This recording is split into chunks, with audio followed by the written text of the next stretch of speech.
Let's get down to business. Nope, no Disney puns. Damn it. Come on. It's a cartoon. Cartoons are anime. Oh, shut up. Alright, fine. Hey everybody, welcome to week 6 of fall 2018. This is the Timesink anime podcast. I'm JT, the creative one, and this is Rex, the uncreative swine who's gonna stifle my creativity. Anyway, how's it going, dude? Oh, not bad. Just, another week in the wild world of anime. Yup. You've been watching anything recently outside of seasonal stuff? Yeah, outside of the stuff we're talking about, just more... That time I got reincarnated as a slime. Oh yeah, we've been watching more slime. Still a fun little show. Yeah. Uzumade, more trash. Hinamaru Sumo, more awesome shonen sports. Manly men. Manly men fighting other manly men. Yeah. That's about it. I've been watching on the side. No big projects right now. Yeah. Nothing to catch up on right now. Yeah, much of the same for me. Like, this week I didn't really, I was actually working on a different project, and I didn't, watch a lot of anime on the side, but, my next big anime project on request of a good friend of mine is watching the original Full Metal Alchemist from 2003. Oh, you haven't seen that? No, I've never seen it. Wow. Yeah. Yeah, spoiler warning, I've never seen Full Metal Alchemist 2003. In fact, I've never even seen all of Brotherhood. I've read the manga. Okay, that works. Okay, yeah. I've read all of Full Metal Alchemist manga, so before you come jumping out at me, everybody, yes, I've read all of Full Metal Alchemist. I know pretty much how Brotherhood pans out, but that being said, I still would like to see other parts of Full Metal Alchemist Brotherhood animated, you know? Like, some of the fights I remember, like the fight with Sloth was really cool, and the final fight between Father and Ed would have been really cool to see animated, but I just never got around to it. Yeah, the original is really cool too. It's and a lot of people say it's worse. I would say it's not as. I wouldn't say it's worse. I would say that it's not as engaging because Full Metal Alchemist Brotherhood just pulled me in more. It was a lot more interesting, I guess. But the original story was kind of like darker. Yeah, and I think that was kind of the intent because original anime story. Yeah, the original anime story had a darker twist to it, and it was a little bit more as a friend put it, a little bit more introspective, I guess. Like there was a lot less fighting and stuff than there was in Brotherhood, but when there was fighting, holy crap, did it go all out. I haven't seen any of Full Metal Alchemist 2003, or not much of it anyway. So that's going to be my next big catch-up project that I'm probably going to be talking about in weeks to come. But anyway, so enough about that. Let's get right into the nitty-gritty with the weekly shows that we're continuing to talk about. And since this is week 6, we are going to be doing what I said last week, our mid-season review, basically. And what that means is we're going to talk about the shows as normal, and then we're going to kind of compare what the community says about the shows and how we feel about them. We are using the My Anime List metric of 5 being average, anything being above 5 being good, anything below 5 being bad, and we're using the Kitsu scores as sort of a point of reference.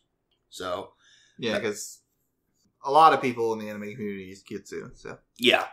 Either Kitsu or My Anime List. Personally, I go by Kitsu scores because I just have the app on my phone. Yeah, I prefer Kitsu because My Anime List is a little snobby about what they include as anime. Like, just for example, My Anime List doesn't include Ruby, do they? Doesn't include Ruby. They don't include Thunderbolt Fantasy. Like, they're a little bit old people stuck in their ways. Yeah, that's true. But I think as a joke, even Kitsu included Cory in the house. Oh my god! I can't confirm that. It might have been taken down. I wouldn't be surprised. But at one point, I know for certain they did have it because that was the joke of the internet for a time being that Cory in the House is the best anime. But without further ado, let's get right into the Week 6 Fall 2018 weekly shows. Starting us off, Certain Magical Index Season 3. The conclusion of the Battle Royale arc. Alright, so this was my impression throughout most of the arc. What the fuck is happening right now? It's been 3 episodes of this arc, and I still didn't know what the hell was going on. I finally got a little bit of context when I went back and actually watched the last episode of this arc again, most recent episode, episode 6, and kind of really paid attention to it. This is a series which I was not expecting from Index, that you actually, for this arc at least, need to sit down and pay attention. Yeah, Index, like, throughout the entire first season was first and foremost just Toma punches people the anime. Yeah. And the second season was kind of much of the same. And then Railgun, a little bit more of the same, because, but it was just Railgun going around doing things.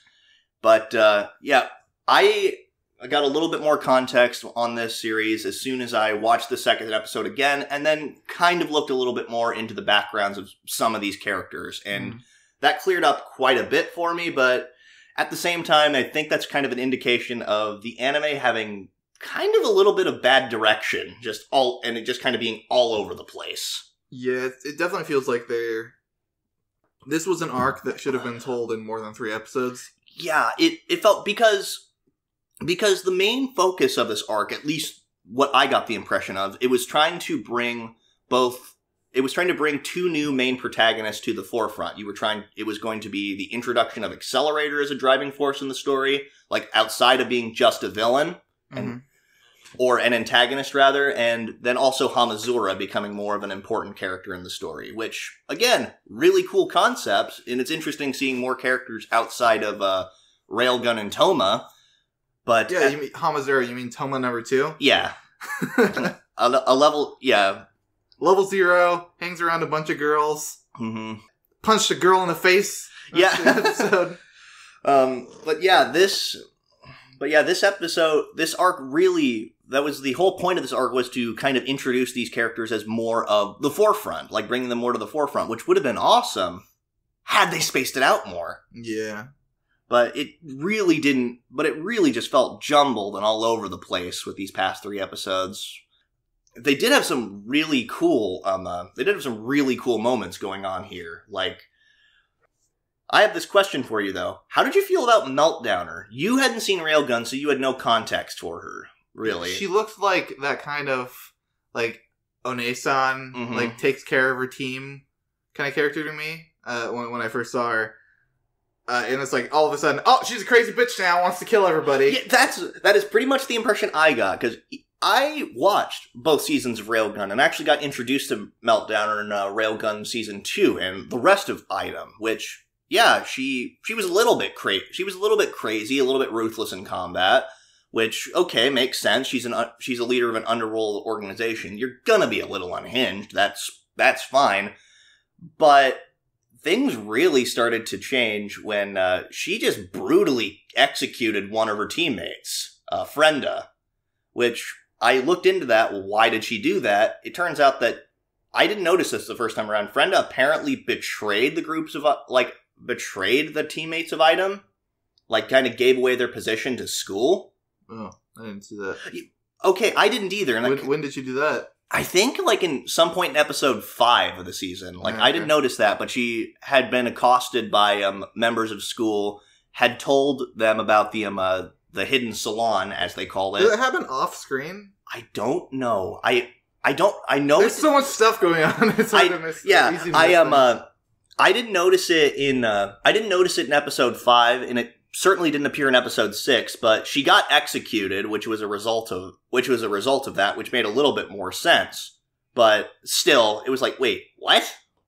And got a little bit more insight into what school wanted as an organization, like actually after watching it again. They want to take over the city, right? I think they want to get closer to Crowley, Alistair. He's the guy hanging upside down in the tube. Apparently the world's greatest magician, but also somehow the world's greatest esper or something. He's basically the mysterious force pulling everything behind the strings. And at least for Dark Matter, his real name escapes me at the moment. I have Kakine Teitoku.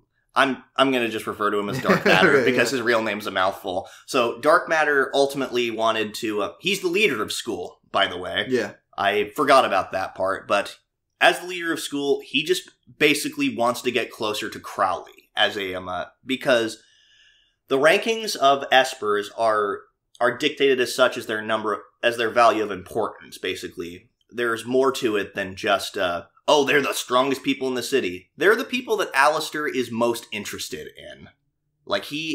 And Accelerator, being the number one esper and one of the most powerful things in the city, is therefore the closest thing to Crowley. But Crowley, as Dark Matter puts it, Crowley moves forward multiple plans simultaneously, and each plan has a sub-plan or a hidden plan in those. I'm your second plan, Accelerator. Yeah, that fight was confusing but awesome. It was! Because I knew Accelerator's ability. His ability is to control vectors in whatever kind of gobbledygook way he assumes that he can control them. Yeah. And now all of a sudden he has dark magic powers. Yeah, that made no sense. I think that was just a direction decision. They didn't, or an awkward way to try to cut on animation costs or something like that, because they didn't want to, actually display, the vectors, splitting apart things and stuff. So, hey, just make a big-ass beam blast, which just felt really clumsy. I think it's a power that they want him to have, but they just haven't explained super well. I mean, I know that in his awakened state, which we actually got to see this episode, and it was cool. Yeah. In his awakened state, he's able to manipulate vectors that he isn't in physical contact with, because that's always been Accelerator's thing. Vectors that come into contact with him are what ultimately he can change or redirect. Which, again, really cool power, But still, this episode, these past 3 episodes have just been a huge, confusing mess. I really like the scene of Last Order just walking up to him. Oh, that was so adorable. She's just standing there, just smiling, because she knows he's not going to hit her. Yeah, that was so adorable. Last Order's great. Mm-hmm. But then what was also really cool was the fight between Meltdowner and Hamazura. That was... because it basically just amounted to Hamazura running like crazy from a crazy bitch who he knows is going to try and kill him. Yeah. Which, I want to point out, when he's running down the street, frantically, and a bunch of people are just kind of looking, and not even really looking in his direction, and then they're surprisingly calm, especially when a crazy bitch who's just covered in blood is just intimidatingly following him behind. Just another day in Academy City. Yeah, they don't pay any attention to it. They just kind of keep going along oh, okay, that's normal, I guess. So that kind of took me out of it a little bit. But it was really cool. Meltdowner gets a screwdriver in his ear, but then he grabs Not Meltdowner. It was Meltdowner. Meltdowner, he was fighting Meltdowner. Meltdowner puts a screwdriver in his ear. Yeah. And that's what I meant. Meltdowner put a screwdriver in Hamazura's ear, and then he... that's so... and then he takes the Takitsubo's ability crystal case, and then just jams it in her eye. I thought he was gonna, eat him or something. Which would have done nothing. My level 0 is now zeroer. Maybe it'll give him something like a Imagine Breaker. Who knows? That would have been... He sure tried. And he succeeded. Yeah. That was so dumb. Yeah. But also cool. Because he basically just hit her in the eye with, and he's like, well, a level 0 ear for a level 5 eye? That's quite a bargain, isn't it? And then he shoots her in the head. I thought it didn't look like he shot her in the head. It looked like he shot her in the body. Oh, maybe. It was confusing because she wasn't bleeding out of her head or anything, because she gets up. Yeah. And apparently she's not dead. So that leads me more to believe that, yeah, she just got shot in the body. Probably, yeah. And especially assuming, since she's one of Academy City's more powerful people, for definitely worse in this case, she's too important to just let die. So, she's probably still alive somewhere, recuperating. But then in the fight with Accelerator, it basically just It basically just devolves into this. I reject your reality and substitute it with my own. I didn't even try to follow that. Now, I will say this. The whole thing about Esper powers in the context of Index has always been centered around the idea of personal realities. And it's always been like, your Esper powers manifest, and as soon as you understand what those Esper powers are, you're able to get in better touch with them. And therefore, you can impress your will in your personal reality onto the world around you, ultimately changing the laws of nature itself, which is why Accelerator can do the hand-wavy vector shit, and why Railgun can do all this stuff, and why Dark Matter can create something that literally doesn't exist. Yeah, well, while that's all, it's entertaining. I'll give it that, and I had a lot of fun watching it. But as soon as Dark Matter said, like, I can create matter that doesn't make sense, it doesn't exist, and the Accelerator's like, well, I can do things that also, I can affect things that don't exist. It's like, at that point, I just stopped trying to make sense of it all, and I was like, alright, I'm just gonna have fun with the spectacle, because they obviously are not going to tell me what's going on here.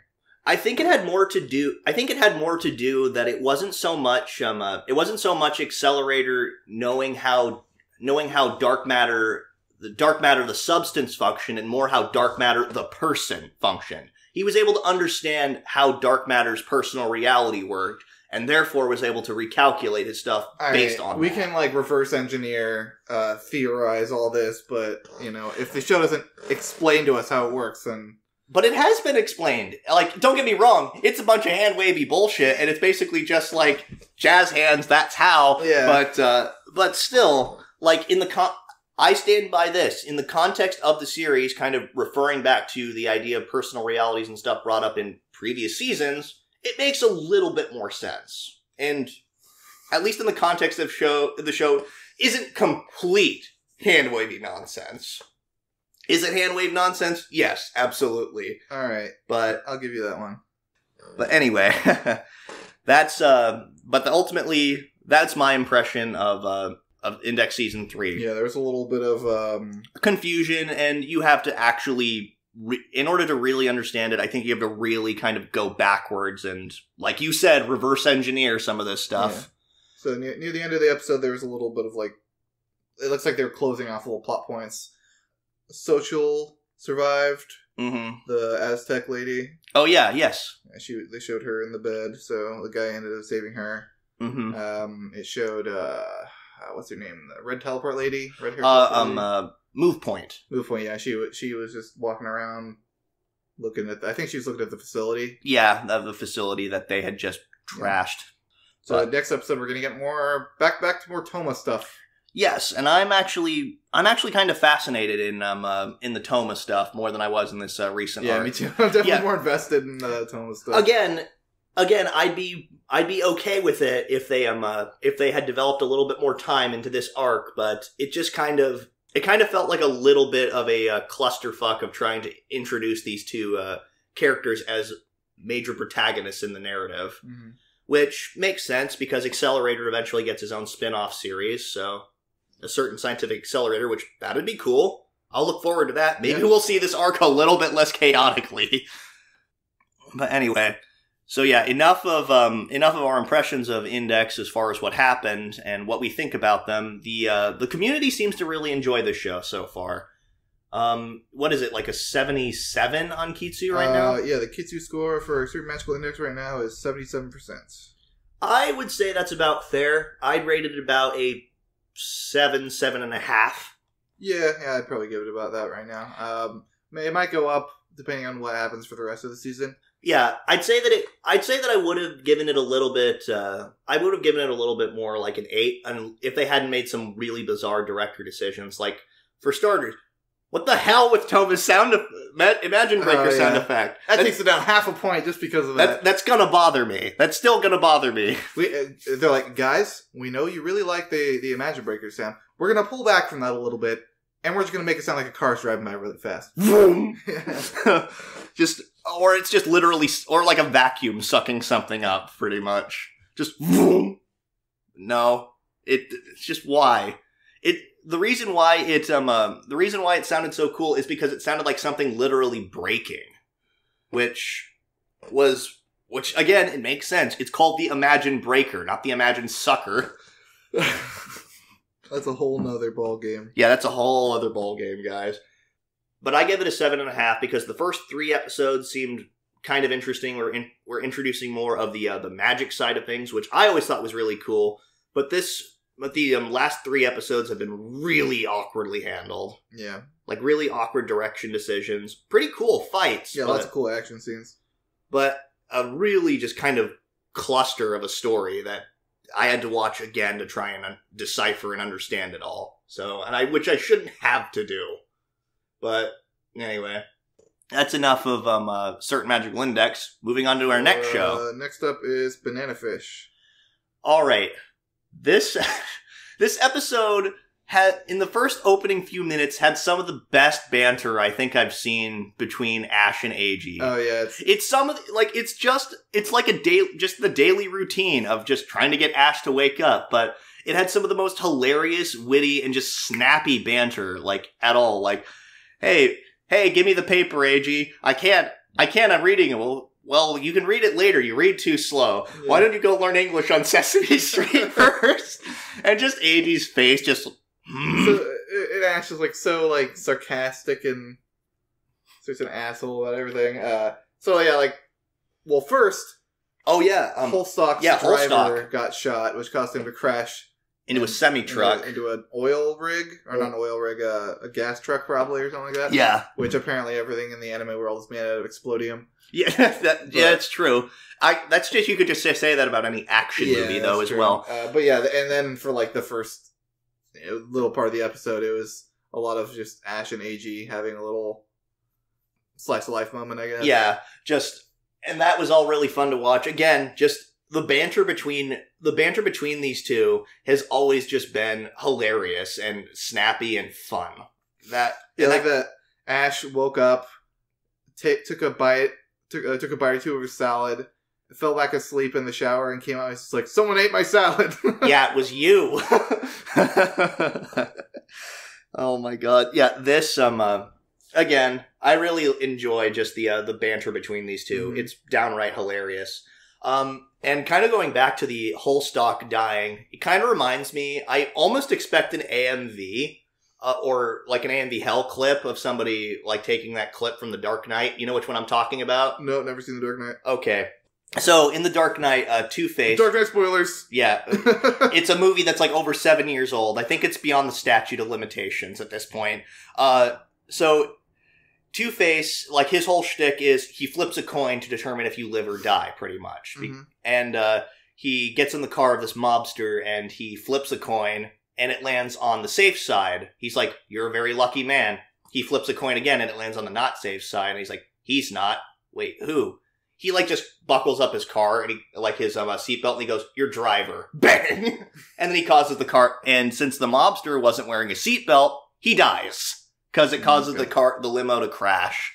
And it just reminds me of that. So, and on top of just really good relationships with, the relationship between Ash and Eiji, we get a little bit more insight into the relationship between Ash and his former mentor, Blanca. Yeah, Blanca is just a really cool character, but also just the relationship between them. You can tell, how close they are, how much time they've spent together. Yeah, because Blanca, you can tell he really cares for Ash. Not just that, but he just knows him on such a deep level. When after Eiji comes in and gets shot at and gets grazed, it was a warning from Yut Lung and Blanca. And then Blanca says, "Hey there, Ash," and then he's like, "So you got," and then it goes back to Yut Lung. It's like, "So you have our warning." And Ashley just put Blanca on the phone. He's like, yes. And then before he even gets a chance to yell, he gets the phone away from his face. Yeah. He knew ahead of time that's exactly what Ash was gonna do. Because he even smiles, yeah, I knew you were totally gonna do that. Yeah, because it's just such a nice little touch. Yeah, when he's talking to Ash, he's saying, you need to calm down that temper of yours. Yeah, exactly. He's known that for so long, yeah.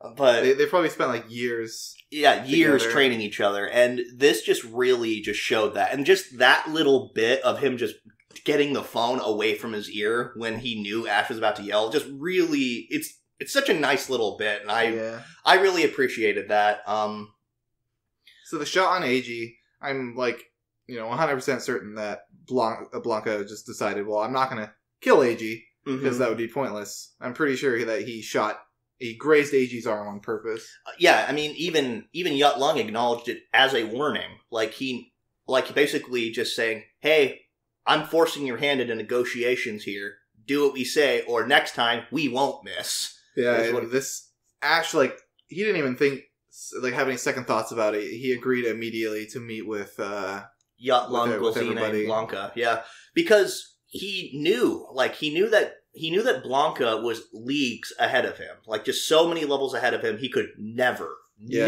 hope to compete with that. And so I want to point out that in the beginning of the series, Ash his number one priority was revenge. Mm-hmm. Like, he wanted revenge against Golzina. He wanted to take him out.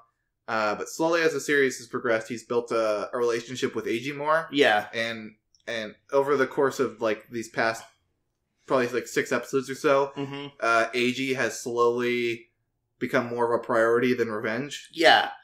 And it's a nice touch. We're 16 episodes in, and it's pretty much just been an evolution into, rather than just trying to discover the truth, trying to protect AG, being more of his priority. Yeah, because he valued getting revenge over anything else, and now he's valuing this personal connection he has with somebody for the first time in his life. Yeah, a personal connection that means a lot more to him than anything in his life so far, because he even says towards the end of the episode that that for the first time in my life I have somebody in my life who's given me everything he can and wants nothing in return. Mm-hmm. And it's the best feeling in the world to know that, which, again, it's super cool. And the stuff that he's willing to ultimately sacrifice for it, though, it's nice, but at the same time really dangerous, because Yut Lung even says you're going to be giving up your revenge for your brother, your search for the truth, everything basically about the trust of your friends, literally everything, just to save this one guy. Yeah. So, I want to go to that scene where Yut Lung says, okay, I have a gun here, and if you shoot yourself in the head, I can guarantee AG's safety. In a split second, Ash just grabs the gun and pulls the trigger on his head. And then, of course, Yut Lung is just sort of shocked, and why would you do that? Yut Lung is usually super composed. Obviously we know that he's got two sides to him. He's got the super composed, refined bit to him, but then the explosive temper. We got to see that explosive temper once again. Just why for a guy like him sort of deal. But then immediately, just after he recomposes himself, he's okay, so here's what's gonna happen. And that's always really cool to see. It's always cool to see the madman beneath the calm, cool, collected facade, sort of light Yagami in Death Note. Yeah. But then just the last bit of this was just a sort of a fight between Blanca and Ash, and a sort of discussion after that. And Blanca is overpowers him, punches him in the chest so hard, and he elbows him. Yeah, he says, "If I really wanted to, I could have crushed your heart." Yeah, it's like Golzina said, he's a professional to an amateur. To the T. Yeah. And but then, of course, Blanca has a little bit of a heart-to-heart with Ash, saying that, so here's what, just don't worry, he's Golzina is posturing. Yeah, Golzina isn't really going to make you do all this stuff. He basically amounting to, he specifically chose you and polished you to be his successor. He's not going to just throw that away. He was just trying to intimidate you. But just go back there and forget all this stuff. Essentially telling him, just be a good boy. Yeah. Just, again, play the role that you're given, which really just makes Ash pissed off, because it's I'm just supposed to accept all this? No, that's fucking stupid. Ash basically, and then Blanca says something to the effect of, nope. After Ash begs him, don't hurt AG, he's like, no, I can't promise that. I'm going to play the role that I've been given. Yeah, and Ash has never, like, begged anyone in this show. Yeah, it's in a strange way, Blanca is more of a father figure, is more of a father figure than anyone in the show, except for maybe Max to Ash. Because Max has like jokingly called him his dad on a couple occasions, but he's definitely one of the closer father figures. But that's from a guy who only just met him. This is a guy who's known him for years and has traveled with him. Probably is even the one who inspired his love of classic literature, because his favorite book. Blanca's favorite book was Islands in the Stream by Ernest Hemingway, and it just goes to show later that Ash is incredibly familiar with classic literature, so there's probably a little bit to that. Like, maybe his time with Blanca inspired his love of classic literature. Blanca is probably the closest thing to a father that Ash has. Yeah, someone who actually gives a rat's ass. I guess besides his actual father, but... Yeah, but even he kind of abandoned him. Yeah. Like, kind of threw him away. Yeah, he's called him, like a homo and stuff like that. Yeah. His dad's... Oh, his dad didn't die. His stepmom got shot. And Ash's dad, like, tries to reconcile, but he's not really a part of his life anymore. But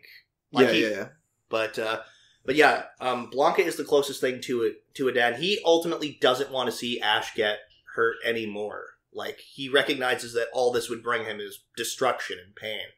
And Ash basically retorts with, well, at least it's more real. Everything I can get at Golzine's place is fake. Mm-hmm. And it's better to die real than live amongst a bunch of fakes. So, speaking of Max, we got to see how much, Max actually cares for Ash. And AG. When Ash breaks into... George Scott's office. Yeah. It was like a police station? Yeah, police station. Yeah, and he just holds him up at a gunpoint, saying, like, give me all the information you have on Banana Fish. It's like, are you crazy? Yeah. Look how many... We've spent years working on this. And then Max just walks over, hands it to him. Is AG in danger? Ash doesn't even have to say anything. He's just like, here, go save your friend. Yeah, it was just... Max is just such a cool dude. But that look of defeat in Ash's eyes in the back of the car, like, it's so freaking tragic. Yeah, I really want to think that Ash has some kind of plan here. I want to think so too. I thought that, but then I considered this. I think Blanca actually has a plan, because here's the thing. Blanca, after Ash got in the car, Blanca said something to the effect of, my job is done here. Which basically means that he's free to do whatever he wants now. So I think that Blanca is going to try and save Ash now. I think that's going to be the next episode. Or next couple episodes. That's what I ultimately think we're going to be going on. Yeah, because he handed all the notes about Banana Fish. He handed over Dawson. Yeah. He pretty much handed over everything about Banana Fish that they've been working on. He pretty much gave away everything that they've been working on for the past years. It says 17 or so episodes, just to get AG's safety guaranteed. Yep. And yeah, this episode was just nothing short of awesome. Yeah. And I think the community seems to agree that this show is awesome. It's got an 82%, right? Yeah, this show is tied for the highest score out of the stuff we're watching anyways on Kitsu with an 82%. Well, isn't there something higher than 82 currently? Oh, wait, yeah, sorry, my bad. So it's tied for second. Yeah. We'll get more on that later. I would definitely agree. I would give I'd probably give it higher than that. I'd probably give it like a 9. I'd also give it a 9. This was one of my favorite shows last season, at least critically speaking.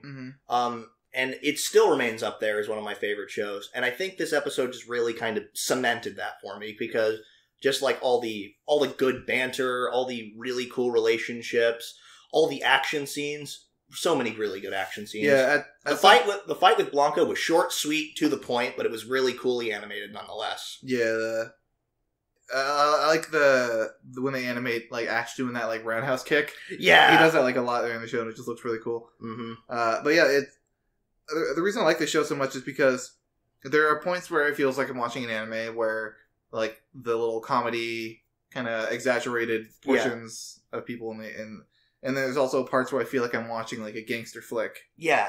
And it strikes a nice balance between those, because this delves into some pretty like serious territory, like survivor's guilt, rape, all this stuff.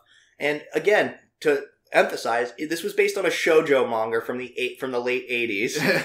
Shoujo, it was a different time. Yeah, the shoujo was a totally different era, it was a different time in the 80s, but all the same, I'd give this a strong 9, because the show isn't perfect. Like, there's some dumbass moments, but I really love the show. Mm-hmm. Like, it's definitely up there as one of my critically rated shows, and I would definitely give it a 9.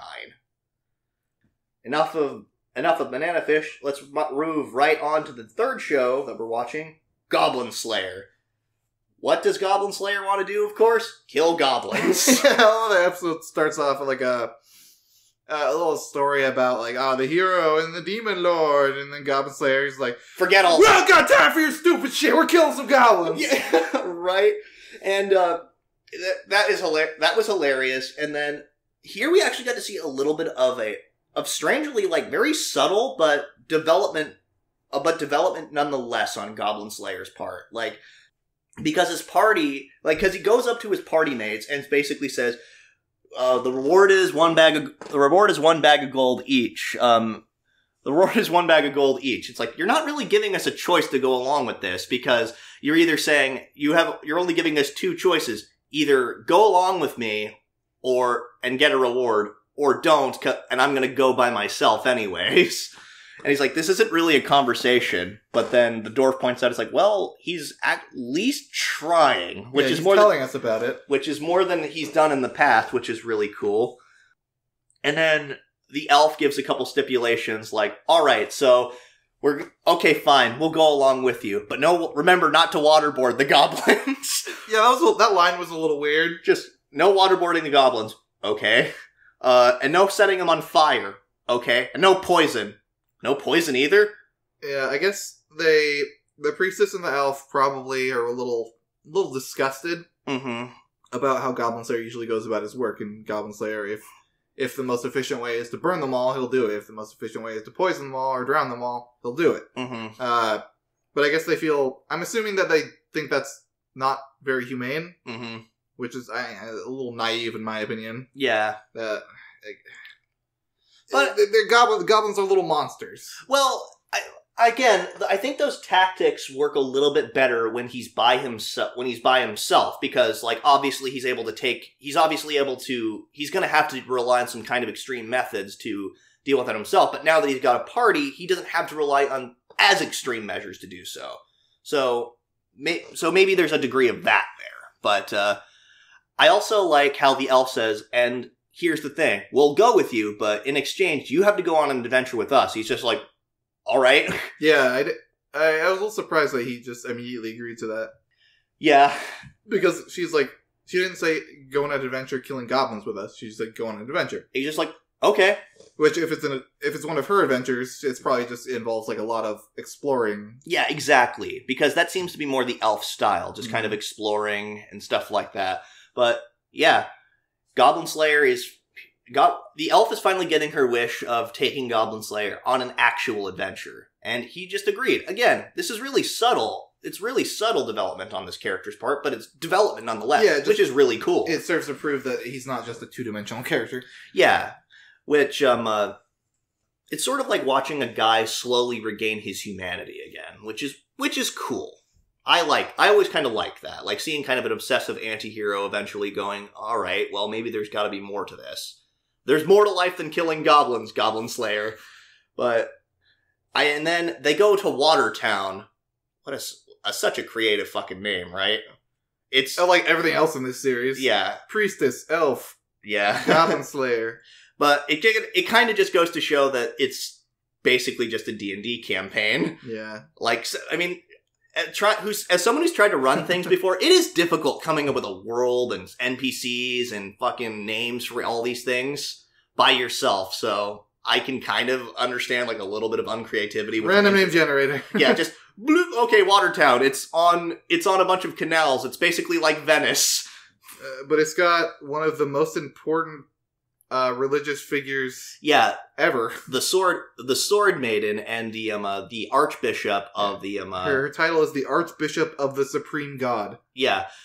And this is another thing I like about Goblin Slayer. Like, regardless of titles and anything like that, he treats everybody with just the same. He treats her just like another person, which might be considered a little bit disrespectful for some, but at the same time, it's still like, okay, he's still just treating her like a person. He's treating everyone with the same amount of respect. Yeah, exactly. Which, in his case, is none, but it's still, because there was a nice contrast, because the priestess is all, like, nervous and just like, oh, it's so nice to meet you, I'm honored to meet you. Imagine, like, you're working at Burger King and all of a sudden you go up to the CEO out of nowhere. Just like, it's nice to meet you, sir. Please don't fire me. But yeah, and then Goblin Slayer's just like, sup, pretty much. Where are the goblins? Yeah. Just where are the goblins? Welcome, adventurer. Where are the goblins? And it's revealed, like, how, like, Goblin Slayer's, like, how his words have just kind of spread throughout the land, just like bards are singing his name. Yeah, and then Goblin Slayer's like, oh, I don't really care about that, and the dwarf's like, well, consider this: the more that bards sing in your lands, the more requests you'll get to kill goblins. And it just reminds me of this line from Forrest Gump: Mom always used to have a way of explaining things so I could understand them. And he's like, oh, okay. I heard killed and goblins in the same sentence. I'm interested. Yeah. And then the Sword Maiden was like, all right, please, adventurer, save our town. He's like, I don't know if I can save it, but let's go kill some goblins. Yeah. It always comes down to that. I'm a little ashamed to admit that I'm only now realizing that Goblin Slayer is kind of playing is pretty much the stereotypical, like, murdered hobo. It's very specific murder hobo. Yeah. Normal murder hobos are like, welcome to our town of peaceful land. He dies. He dies. And then they're always on the run because they kill everybody. And murder hobos are not fun to play with, like, ever. Okay, if everyone in the party is a murder hobo, then I could see it being fun. But not for the DM. Yeah, the DM would be just like, here's my grand campaign. Let's kill everybody in the town and run. Jimmy Two Legs here has information about the Demon King. And they're just like, fuck, kill Jimmy Two Legs. He's got 2 legs. We can't trust him. Yeah, let's cut off one of his legs. Now he's Jimmy One Leg. But this was but then they go down into the sewers and it's a really cool fight scene between the goblins. Like he has to, like, fight with all these limitations. Like, okay, I can't use fire, water, or poison, so I'm going to use this irritating powder instead. Oh yeah, in the boat scene. Yeah, in the boat scene. My favorite shot in the show was the lizard man. Well, Goblin Slayer. First of all, he's just like, "Fuck you," and throws his sword. Yeah, just fuck you. Which it was actually really smart because he throws it specifically at the captain of the boat. Yeah. Taking him out. Lizard Man gives him like a little, I don't know what the term for this sword is, but it was like a hook sword looking thing. Kind of like a scimitar.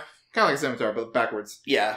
And then Goblin Slayer jumps down and there's this cool like flash scene where he just like jumps forward and cuts 2 goblins in half. And and he's just like giving up his kill count, and then they're fighting on the boat. He's like kicking them off, while the lizard man is trying to like stab them efficiently and stuff, he's like, it's like they're all wearing armor. Kick them into the water. It's easier. Yeah, that was a really cool action scene. And you just see like the lizard man then using his tail to just like swipe them off.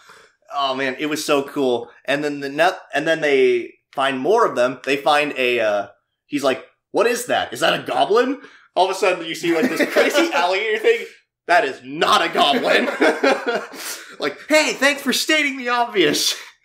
Yeah, and there's a little bit of a cultural difference here because, like, with the whole like beard cutter, orc bull, the elf is like swamp dragon, and then priestess is like an alligator. Yeah.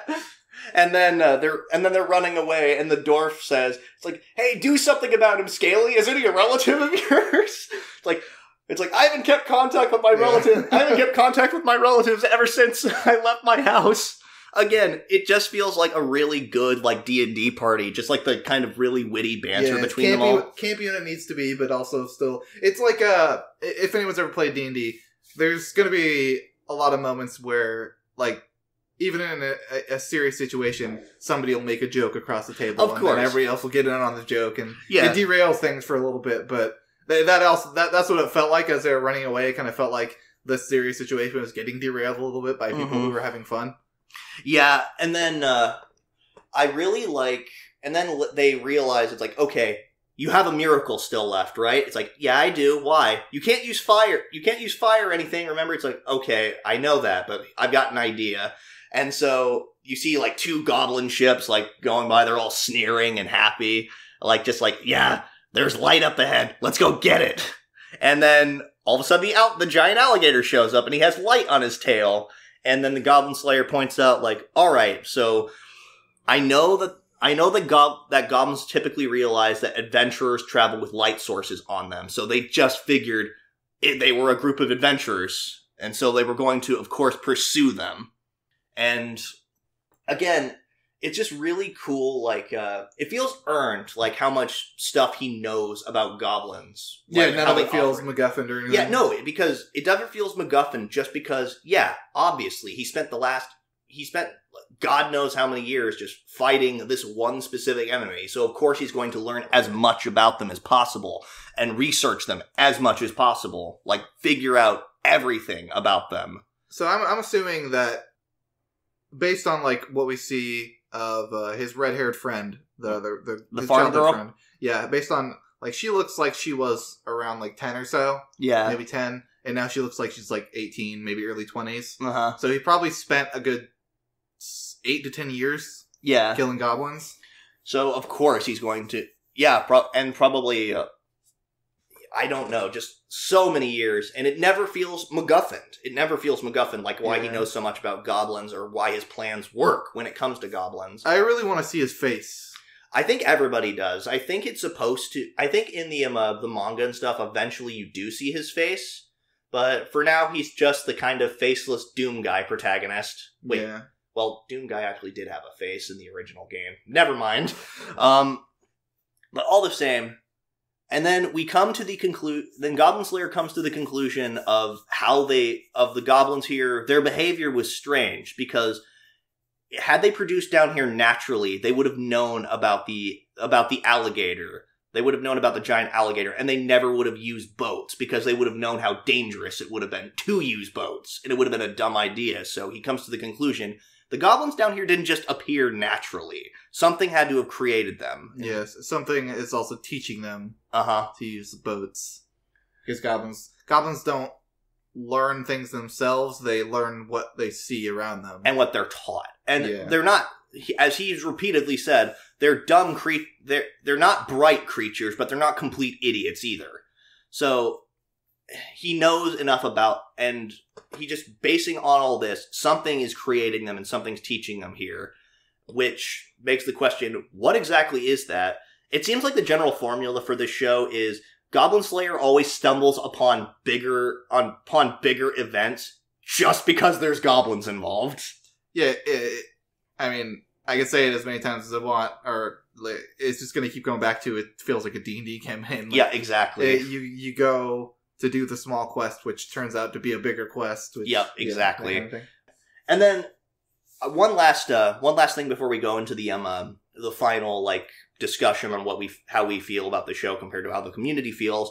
I really liked how in the conversation with the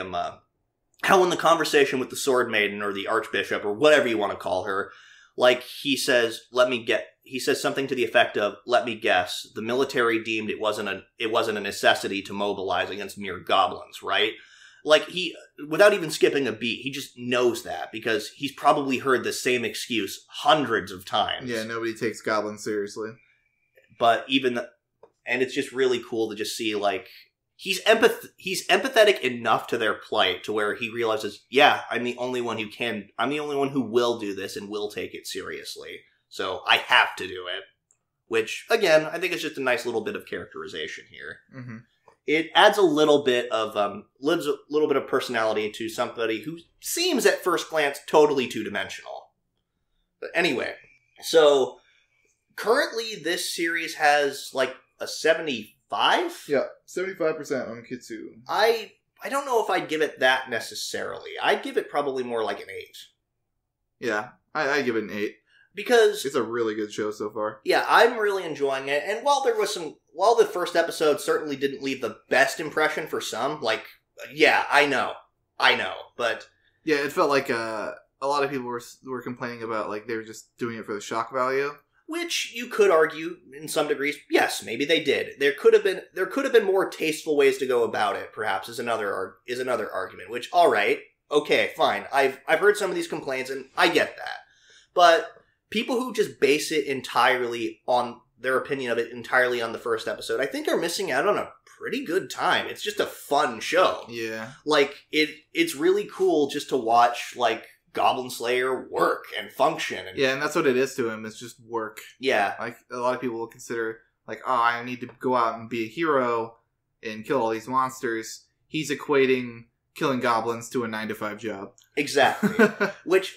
again, it's a pretty interesting way for an adventure. It's interesting to see, like, a protagonist who is sort of like, could be like a self-insert sort of deal, but he's not entirely, like, just immediately good at everything. The reason why he's good at his job is because he spent so much time, like, studying them. So, like, as we've said before, nothing in the show feels completely ass-pulley or MacGuffin here. Yeah, the water scroll might have been considered a little bit, but they even alluded to it beforehand. Like the water scroll that he used a couple episodes ago. Yeah, so all of everything he does, they do a really good job. They don't necessarily explain it beforehand. They do a really good job of giving a good reason for it afterwards, because there was a little room for MacGuffining, for the water scroll thing, because there was a huge period of time where Goblin Slayer was just doing his thing before we got brought into his story. Exactly. And the thing is, like, if you do that too much, then it starts to feel really cheap. But he's done it like once. Yeah, exactly. At all. Like he doesn't pull something completely out of his pack, and it's just like, what else do you have in there, dude? Like, you have the perfect tool for that situation. I mean, they could have a bag of holding at this point, and I wouldn't be surprised. And it's literally just called... And it's not called a bag of holding, though. It's like a bag of stuffing. Bag of grabbing. Yeah, something like that. But, anyway. Enough about Goblin Slayer. What's next? Next up, we have Golden Kamuy 2. So, you guys ever watch Star Wars? That's all I have to ask about this episode. What do you mean by that? When they have, like, later in the episode, when they have to, like, hide in the deer. Oh, yeah. Yeah. I thought they smelled bad on the outside. Exactly. So, but this episode was divided into 2 parts. It was the first half was basically the plan to try and get Shiraishi back and how it goes awry because nothing ever goes according to plan. And the second half being a little bit more, like, basically trying to prevent people from dying in the cold. Yeah, so during the first half, I was so impressed with Suzukawa, his ability to just blend into the situation. I know. Because Tsurumi hears about this, and then he sends Lieutenant Kueto to go figure everything out. Like, oh, no, make sure they don't get Shiraishi out of there. Stop them at all costs. And Kueto is just kind of going back and forth with Suzukawa, the Satsuma. The fraud guy. Yeah. And he's like, well, if you're this guy, then you'll know this dialect, and starts talking like this dialect that nobody else understands, and we expect him to get caught, and then all of a sudden he just starts like breaking out in that dialogue as well. Yeah, you've seen Inglourious Bastards, right? No. Okay. So, Inglourious Bastards spoilers. There is a part in Inglourious Bastards where there is where a British soldier is trying to establish himself a bunch of Germans, and one of them one of the German like officers there happens to be basically like a practitioner or I guess you could call him almost an aficionado of German accents, like different dialects and stuff like that. Just more of the same thing that's happening right here. Yeah, and he thinks it's a little bit bizarre it's a dialect that he's never personally heard before. But then the British officer like gives it a. But then the British officer like plays it off like I was in like a small village, like kind of tucked away somewhere, and it was just and the German officer bought it. But like what happens eventually here, there's something that does eventually give him away. Yeah, it was like the drinking thing. Yeah, and so I was very surprised by this. Koito, he asks him like, "Oh, if do you drink?" And he's like, "No, it's not so used to." And then immediately just bam, bam. Yeah, just like it's like, well, because Tsurumi told me that that you couldn't drink worse shit, pretty much. Like you were. So Suzukawa got shot immediately in the head. Yeah. Although luckily for Sugimoto, he got shot in the shoulder because so Koito probably took the time to line up the shot on Suzukawa, so he got the kill shot. But then he couldn't snap over in time to get the kill shot on Sugimoto, so Sugimoto reacted in time to move out of the way, but yeah, he still got shot. Yeah. And then immediately after that, he just hears Sugimoto, "I'm the immortal Sugimoto!" Yeah, just his catchphrase time, guys. And then he just like busts it. He like grabs Shiraishi, jumps out the window. He takes a shot that saves Shiraishi. Yeah. And gets shot again and then jumps out the window.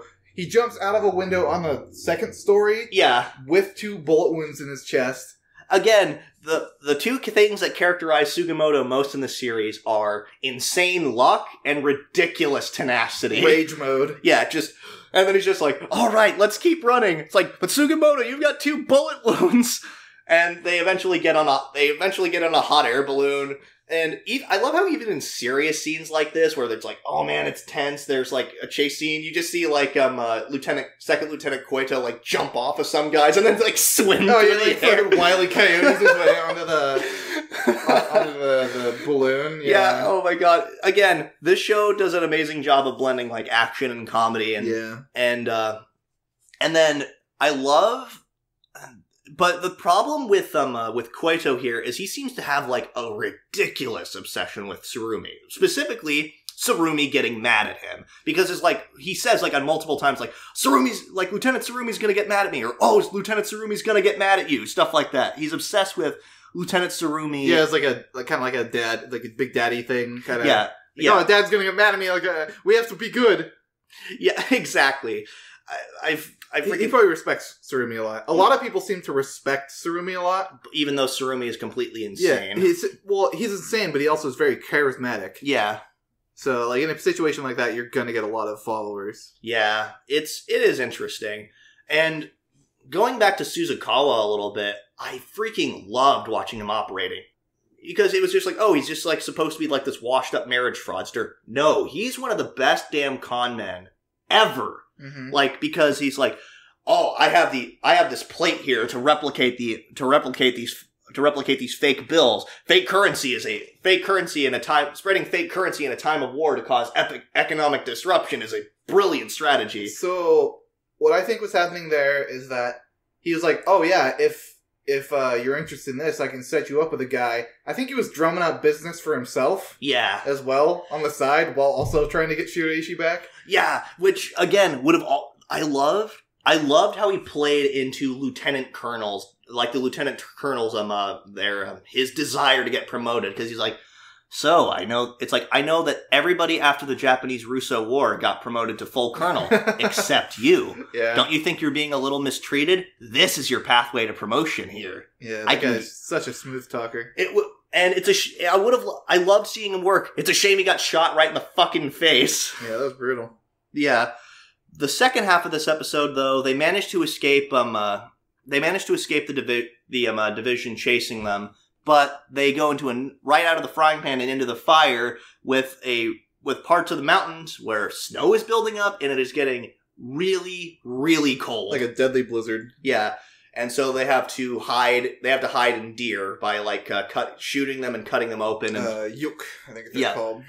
But yeah, it was just, again, I refer you to, you guys ever watch Star Wars? Yeah. So Shiraishi.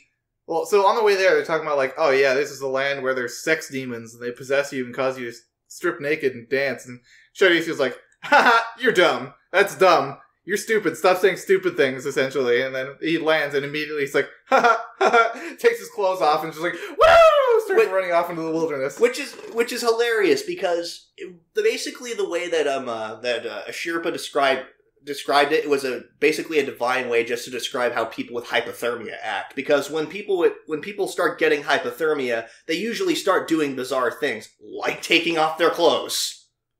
Like, even though it's yeah, I guess that kind of makes sense, because even in like the second episode, I remember, when Shiraishi and Sugimoto fell in the river, they were like, make a fire, and Shiraishi, I think he was like smacking two logs together, like trying to make the fire go. Yeah, it's like, no, not like that, you idiot. But the best part of this episode, the absolute best part of this episode, was the interaction between Ashirpa and Sugimoto, because they eventually find each other. Sugimoto shoots a yuck or deer or whatever you want to call it, and they gut it open, and they hide in there, and they're just talking with each other, and he ultimately reveals a lot about himself here, to the audience, anyways. Yeah, and to Ashirpa, because Ashirpa had never seen. To Ashirpa, and then to the audience by proxy. But basically he talks about, like, well, when you're out on the battlefield, when you're out in war, you have to literally destroy yourself and then build yourself up into something different so that you can try to survive. Yeah, because a sane person isn't going to be able to go in and kill a bunch of people and come home the exact same as he was. Exactly. And then he was also talking about, like, don't feel bad for Suzukawa when he got shot. I'm sure he didn't suffer because because he was a bad man, and bad men don't have human hearts and therefore won't feel pain. And then he's like, that's the kind of stuff I tried to convince myself back on the war, just to make sure that the people I was killing didn't actually feel pain. Just, again, really good way of, like, kind of introducing us to this more, like, side of Sugimoto, just how broken of a person he is. And then, of course, we find out that he likes dried persimmons. Yeah, from his hometown. Yeah, he hadn't had one since before the war. Yeah, happened. and he's just like, it's just something. It's something so simple, but it's something that means so much to him. It's like a representation of who he was before the war. Yeah. And then Ashirpa says something to the effect of, so if you eat dried persimmons again, will you go back to the person you were? That actually just causes him to break down. That line just, like, destroys him. Yeah, he covers his eyes and he starts crying. Like, Ashirpa doesn't see it, but he's clearly crying. And it's just such a good line. Like, I love the interactions between him and Ashirpa. Like, this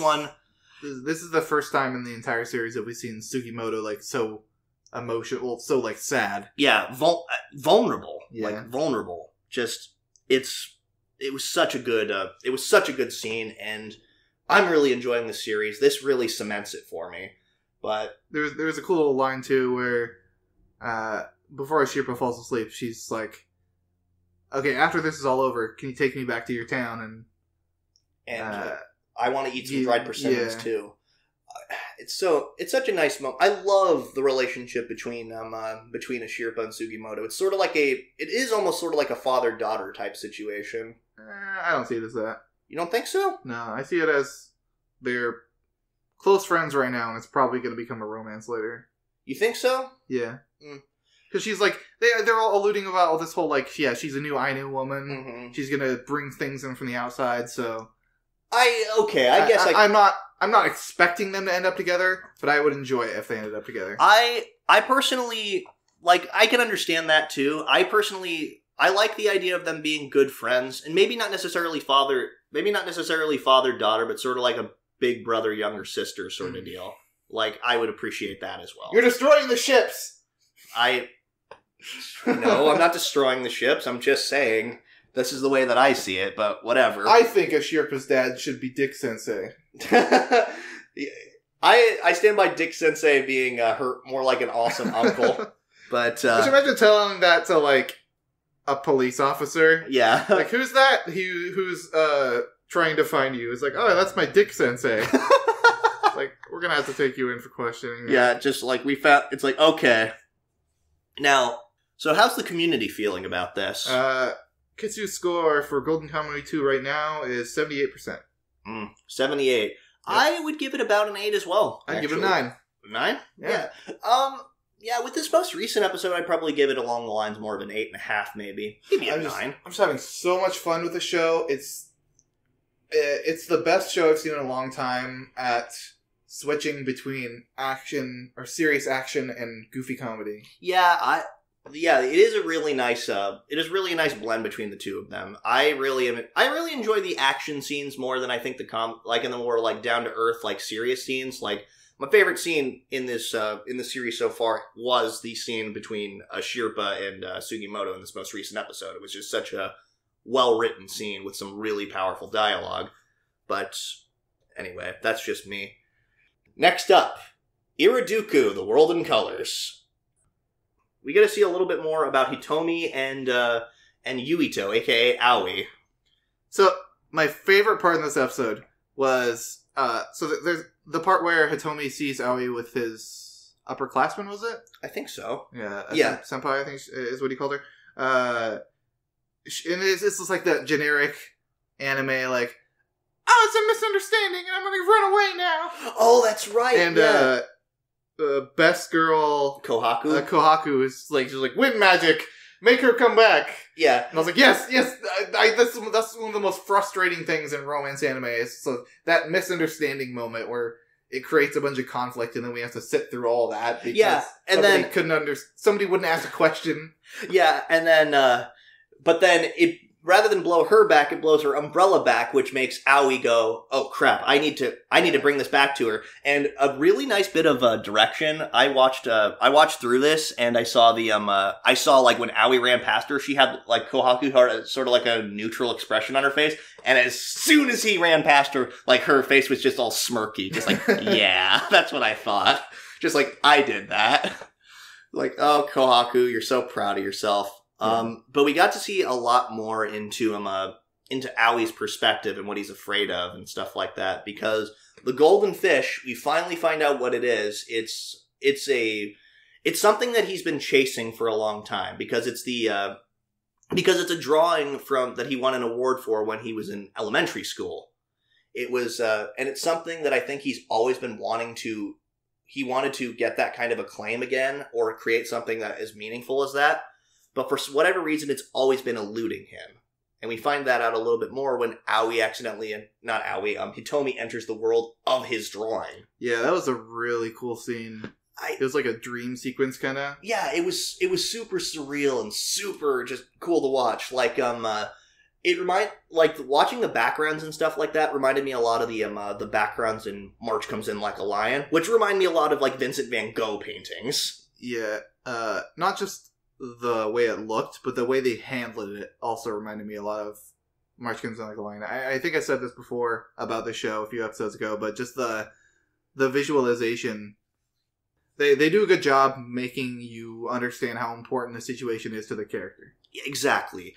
And the scene when Hitomi's just walking through this like sort of dreamscape and just like she sees it all like bright and vibrant, but then it slowly starts to get a little bit more like surreal, and then it just gets like dark and foreboding. Yeah. Like the fish is dead in the water, and there's like a shadowy figure trying to catch the fish, and he can't do it. Yeah, and this all reflects kind of like Aoi as a person, which is, I guess she's delving into she's going into Aoi's paintings, using her magic to kind of discern what he's thinking about. Yeah, because on the surface, as soon as she gets in, it's like it looks happy. Like Aoi's got like a nice happy school life. Yeah, and then the deeper she dives into like the painting and his psyche, or not painting but drawing, it gets darker and darker, and then you see the figure in the middle trying to recapture something. Yeah, and that's Aoi trying to recapture that emotion he had when he drew when he was a kid. I think there's a little bit more. I think there's a little bit more to that. Something that Sho, I believe, the guy with the glasses, that's Sho, isn't it? Something that Sho said when he was showing Aoi the picture, which, by the way, it was a nice little detail when even in a picture of said drawing, she could still see the colors in that drawing. A picture before she met him. Yeah, exactly. Yeah. So it's like, okay, that's a little bizarre, but you know what? I'll accept it. So he points out, it's like, his dad took that picture, and his dad was super proud of him when he did it. But here's the thing. Where is Aoi's dad now?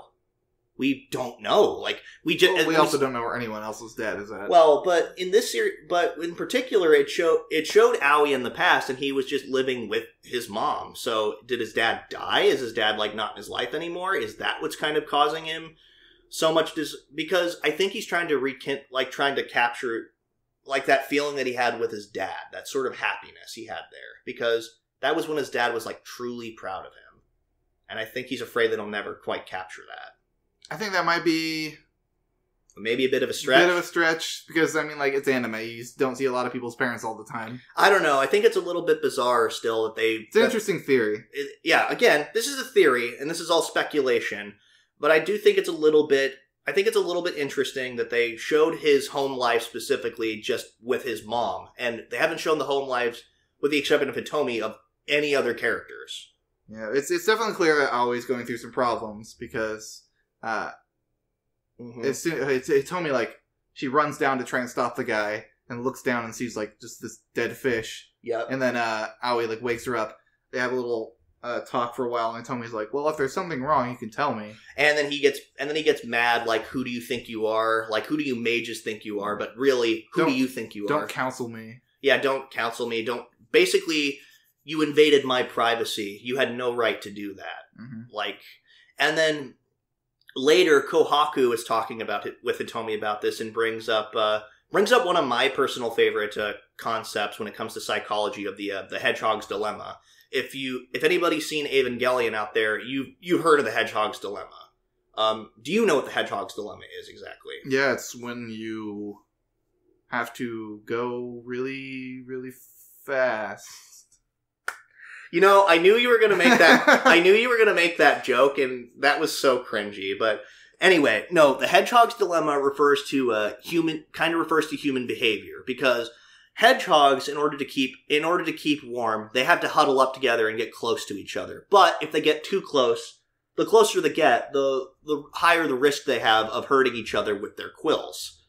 Like, and so they basically. It refers to humanity, like, the closer they get to each other on an emotional level, the more they, the higher risk they run of hurting each other, like, on that kind of level. Mm-hmm. So, basically, it's all about trying to find that, that middle ground, like, in that safe distance to where you can be close, but never too close. And Kohaku basically describes it as, basically, you got too close too quickly. Yeah, it's like when you want to go fast, but not too fast. All right, fine. You're talking about stretches earlier, Jesus. Anyway, but the episode ends with this realization: Hitomi can see colors again.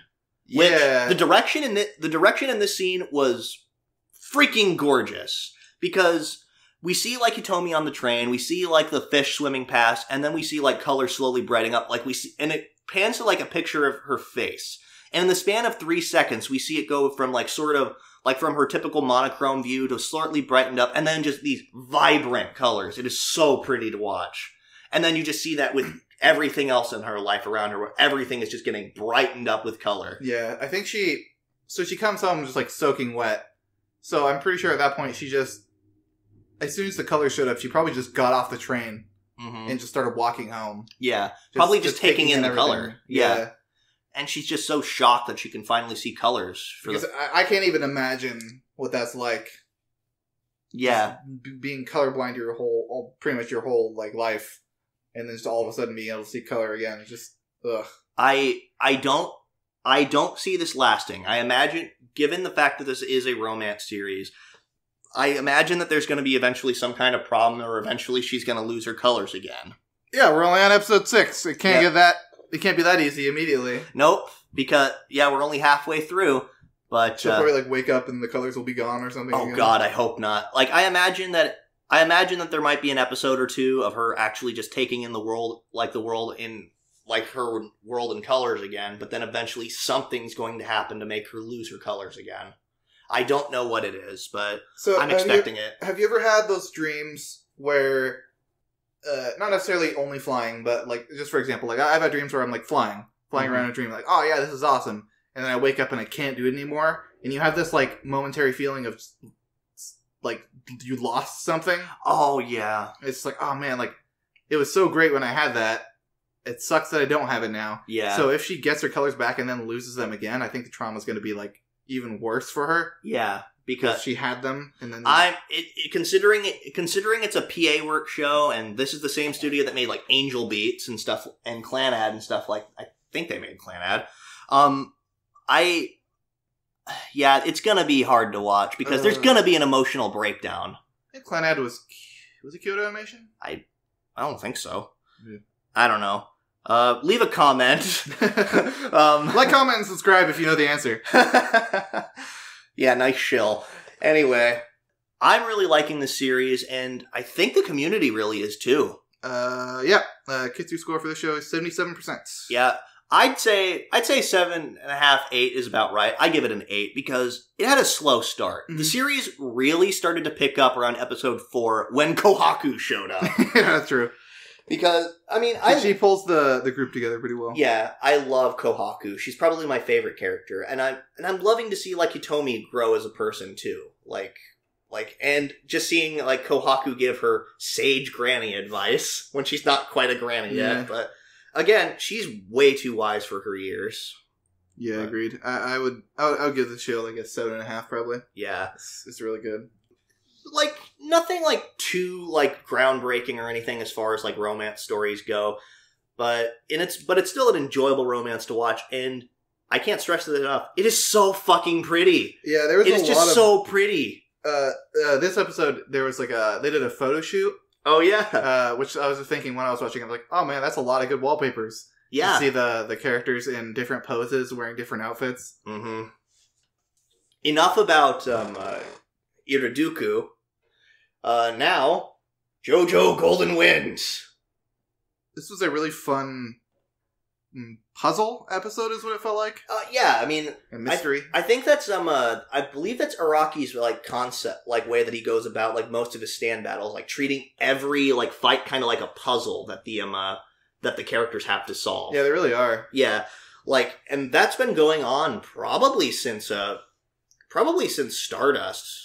Probably even longer. Probably going back as far as his battle tendency, but it was mostly, that style of fighting mostly picked up when stands were introduced. Yeah, because before it was like some trying to figure out, but it's mostly like a Fist of the North Star kind of like I will overcome you just because mainly just because I'm the good guy, which isn't bad. It's interesting. It's just interesting in a different way. Yeah, but this episode we learned a lot more about Abakio. Mm-hmm. And we learned that he... Learned about his past. His troubled past as a policeman. Yep, how ever since he was a kid, he wanted to be a police officer.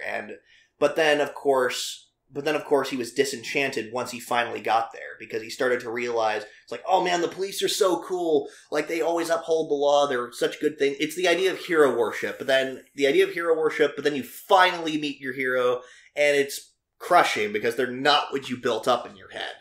And because it wasn't the police that disappointed him, it was the people. Yeah. It was the people. Nobody appreciated all the work he puts in, all the risks he takes. Yeah, and on top of that, like, he just realized just how contradictory his job was. Like, it was, it's like, well, the people that I'm trying to protect, they're the same people that are causing all the problems in the first place. And then none of his, like, every time he puts someone in jail, it doesn't matter anyways because they're just going to get out with a slap on the wrist. Yeah, exactly. And he starts going down this dark path, accepting bribes, like, typical dirty cop stuff. And then eventually he does like the generic, I lost my partner in an accident because of my negligence. Yeah, but then everybody's like, well, my life is over because after that, they'd start looking into it, realize I was a dirty cop, so my life as a cop is over. And then he starts turning to drinking. But then enough of that, we have a stand battle to go into. We find out, like, the craziest thing about this guy's stand isn't that he just makes them disappear. He deflates them. Yeah, this whole situation was super confusing to figure out. Yeah. It made sense in the end, but It was like, wait, how are you doing this? so to boil it down, the enemy stand user deflated a second yacht and then wrapped it around this yacht. And then, yeah, that's why, and that's how they were able to hide. Like, it's like, wait, you're in the same. It's like, wait, they're like, the fly for Narancha's shoe is hovering right above that spot. It makes no sense why we can't find him. Just the whole time they're just trying to figure it out, and eventually it's like, yes, it's just we have a yacht wrapped around another yacht. Yeah. Yo, dog, we heard you like yachts, so we put a yacht in your yacht so you can yacht while you yacht.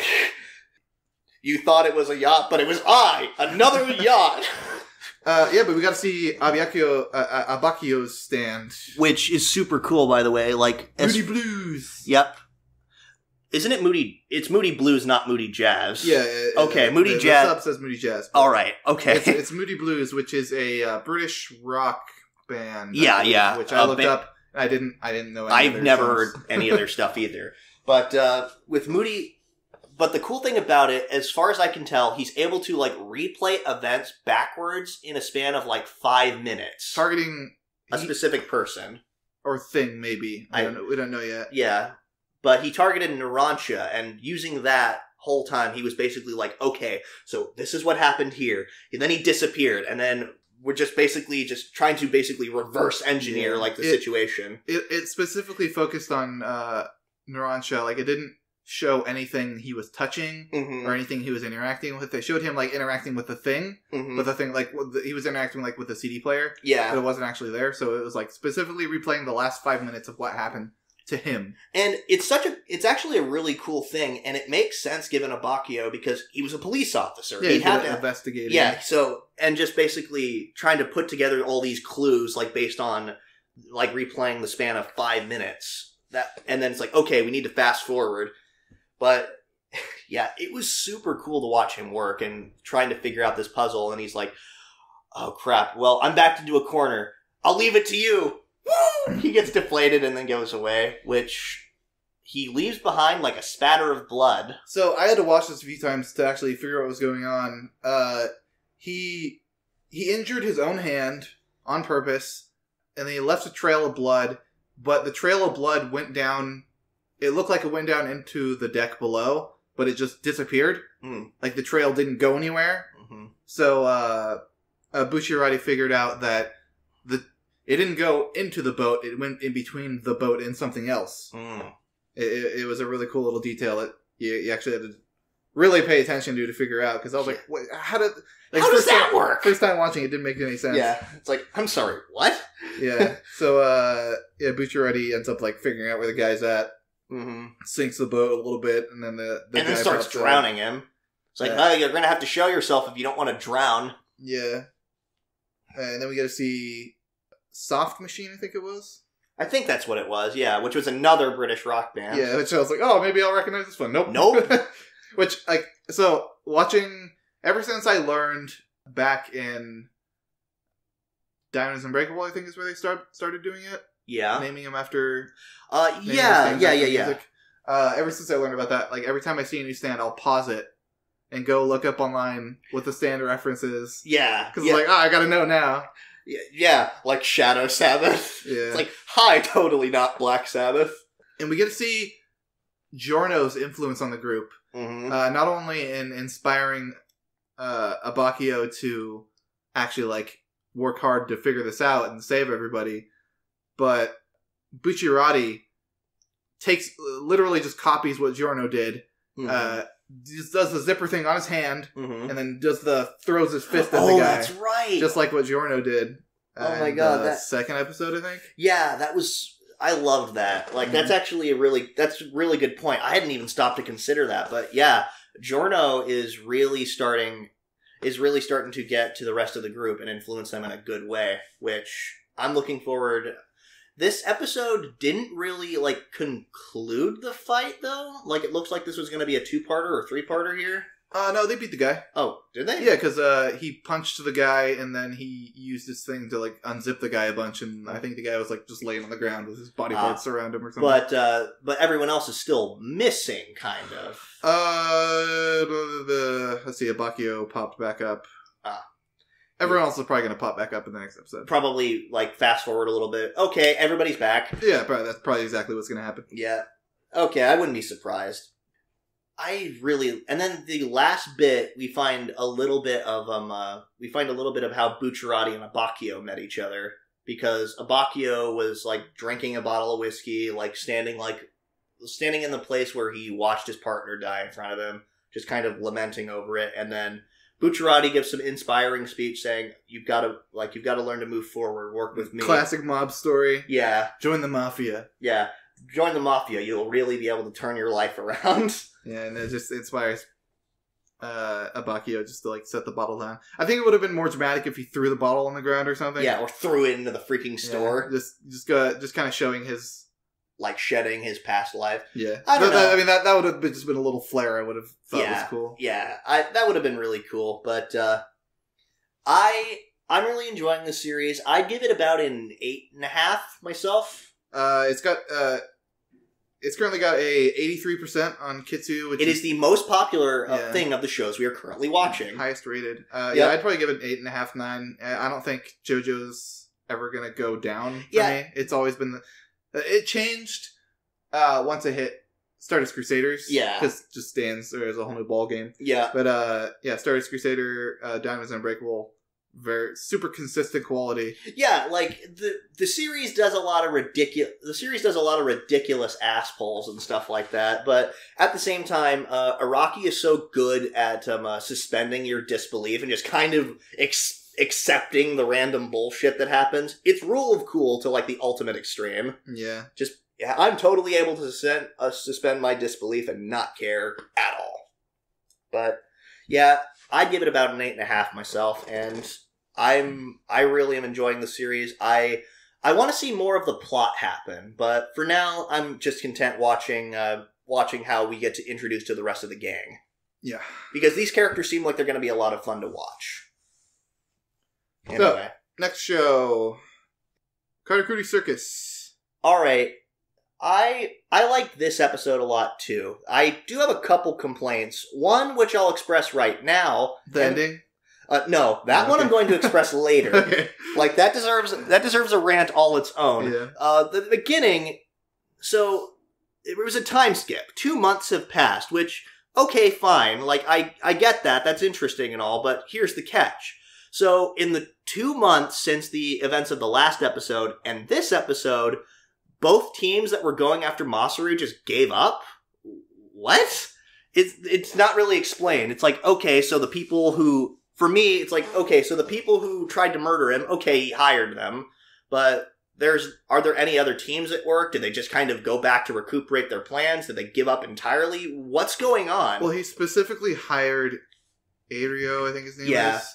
Yeah, I didn't think about that before. That doesn't really make any sense. Yeah, just 2 months have passed all of a sudden, and it's just like, okay, so they're just gonna give up? That, for me, it's just like, okay, that's a little weird. Let's hope they explain it in the future in a good explanation. Yeah, like maybe they had to regroup or... Like, I mean, because that was pretty disastrous, and, like, an entire mansion, probably their base of operations burned down, so... Ario might have spread around the word that Masaru's dad was just using Masaru to try and get the clans to kill each other. That could also be a thing, but yeah. But you see what I mean? It's not really explained why they just all of a sudden it's like, hey, the groups of people that were trying to kidnap and or kill you, they just kind of stopped, and we're just gonna let you live your life peacefully 2 months just because the plot demands it. The lead up to this episode, after hearing that, I agree, is kind of weird. However, the episode itself as a standalone was really good. Exactly. This episode portrayed really well how I think survivor's guilt is, like what survivor's guilt is and how people deal with it. Because Masaru, and that's always the interesting thing about death in media, or just death in general. Like anything that was going on in that character's arc, like especially in art, is just ended all of a sudden. Somebody who was a driving part in the narrative is just gone all of a sudden, and it's just like you can't really work with that. How do the characters move forward? How do you as a creator move forward without that character in the narrative now? It's fascinating to write around, and Masaru, we've seen how much he's grown, or at least is trying to move forward in spite of the fact that Narumi's dead, because it's like, look how much I can smile now. Look how much I can smile now, Narumi. Yeah, he took the words very much so to heart. Yeah. Of Narumi's final words was like, you need to smile all the time. Yeah. So you can be happy. Exactly. And then Shirogane is working as a maid now at Masaru's house, and is now also just going to school, trying to live a somewhat normal life after what she's been through. I was a little surprised by that, because I was like, I don't know, just all the action and stuff that happened in the past few episodes, I forgot that, oh yeah, she's probably not that old, actually. Yeah, she's like, we're about now, she's like, what, 15, 16? I think so, yeah. Yeah, because she's in high school, of course. But, and she has the main character seat, guys. Back, like towards the window, like in the back row. The back of the corner. Which, it's actually kind of funny that she was, because she actually used that to her advantage and actually just jumped out the window. Yeah, that's normal. It's fine. Who cares? Yeah. I love how her advice to Masaru was to avoid getting bullied, is just not to stand out. And the funny thing about it, that's all they proceed to do this entire episode, is just stand out. Yeah, this episode felt like it felt very comedy. Yeah. Most of the episode anyways. Like with the facial expressions and everything, how you just got Shirogane constantly spying. Yeah, threatening to use her puppet on them. Yeah, and it's just like, well, that would draw too much attention to Masaru. I like Shirogane's little interaction with like the stereotypical bitchy girls in class. Oh yeah, she like runs over him with her suitcase, and then they hey, apologize for that. And she just like grovels on the floor, and then she like bows, prostrate. Yeah, prostrates herself. Yeah, and then like checks her leg. Is like, oh, thank goodness you're not hurt. And they immediately like fall in love with her pretty much. I love how her solution, her and Masaru's solution this episode to bullies is just kill them with kindness. Because that's pretty much exactly what they do the entire episode. Because Masaru, it's revealed, is also bullied quite a bit. And he's just taking it in good stride. Like, rather than, like, giving too much a reaction, he's just smiling at them. And it's driving the bullies nuts. Well, yeah, it's just like, that's, the reason most people bully people is to get a reaction out of them. And he's not giving a reaction, so eventually they, like push him on the ground or something. Yeah, just like, how dare you not behave the way we want you to. And Masaru gets his, like, tiger eyes. Yeah. Yeah, and that they're like, oh my god. And then we get to see that, holy shit, this kid has been through a lot. This scene was a little weird to me. Yeah? Because he's like, hello, fellow, middle school students? Elementary school. He's like 10. Yeah, he's like, hello, fellow elementary school students. Look at my scars. Yeah, I mean, which, alright, fine. I kind of get it in the sense that it's like, well, you guys are gonna see anyway, but at the same time, he's like, well, now you see why bullying doesn't get to me, because I've been through so much worse. And the kids are like, oh my god. Like, just imagine, like, just being a little kid and seeing that fucked up of a body. He has, like, scars all over. He's got horrific looking bruises on his shoulder, like, that surprisingly have not healed after, like, 2 months in a hospital. Oh yeah, the bruises I feel like should have healed by now. I mean, I don't know. Those might have been just like some pretty bad internal bleeding. So it's possible. I was a little surprised by how much damage he had on him. Like, most anime, like when someone sustains the damage like that, they kind of just wave it off. Mm-hmm. Especially like shonen stuff. Like, this is kind of a shonen show. Yeah. They'll just like wave it off, and then later they'll be just fine. Their body will be fine. It'll have healed. But, like, the way they pretty much kicked the shit out of Masaru, and he fell out of a building. Yeah, and he headbutted his uncle and had a scar on his forehead. I don't know if it was from that, but... It probably was. Yeah. But yeah, like, he has a surprisingly realistic amount of damage all over his body. Yeah, I thought that was actually a nice little touch, but... And then after seeing that rousing speech, Shirogane decides, I'm going to stop spying on him now because I'm pretty sure he can handle himself. I like how also like when she's spying in the window and the guy pushes him and the girl steps up to defend him. She's like, she's nice. Yeah, yeah, that was a nice little touch. And then we get to see like Shirogane like showing off, betraying her own advice. Well, it's because she like she realized that when she was in school she got bullied for standing out. But when she was standing out in this school, people were like, "Oh wow, you're so cool." Yeah. So she's like, "Oh, maybe I can show off a little bit." Yeah, like, and we see her like she's like perfect. She's like speaks Japanese perfectly. She's a brilliant cook, and also is such a talented gymnast. She's able to jump through a basketball hoop.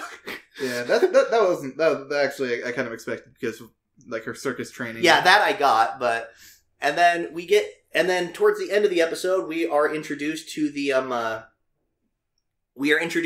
I think like the next recurring characters, the Karakuri Circus. Yeah. Yeah. That was cool, Master, because he's thinking that he wants Shirogane to actually have a life outside of just doting all over him. Not just that, but just because it's obvious that no one feels more guilty about Narumi dying than her. Like, because she blames herself for because he had a Zanafa attack and he needed somebody to smile, but she couldn't do it. And so he's like, as long as she remembers Narumi, she'll never truly laugh or smile again. Which, how could we ever forget him? He was such a driving force here. And so he decides, you know what I'm going to do? I'm going to try and make her happy. You were in the circus, right? Well, why don't you do what you want? And here's a tiny little circus. Yep.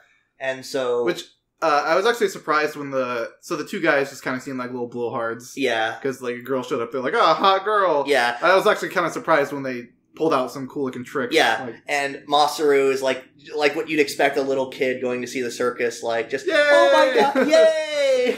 and then Shirogane does some awesome stuff, and then she drops off of it. She like drops off the back of a chair, like folds her arms, and then just lands in their arms. They catch her. She climbs up a ladder by herself. Yeah, which I've seen lots of people do on the internet and get very hurt trying to do so.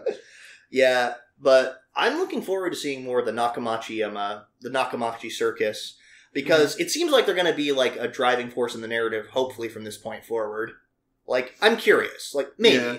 But it's hard to tell where the story's going to go from here because the first 4 episodes seemed like a prologue. Yeah, it seemed like a story that the author had to tell before he got on to telling the actual plot. Story. Yeah.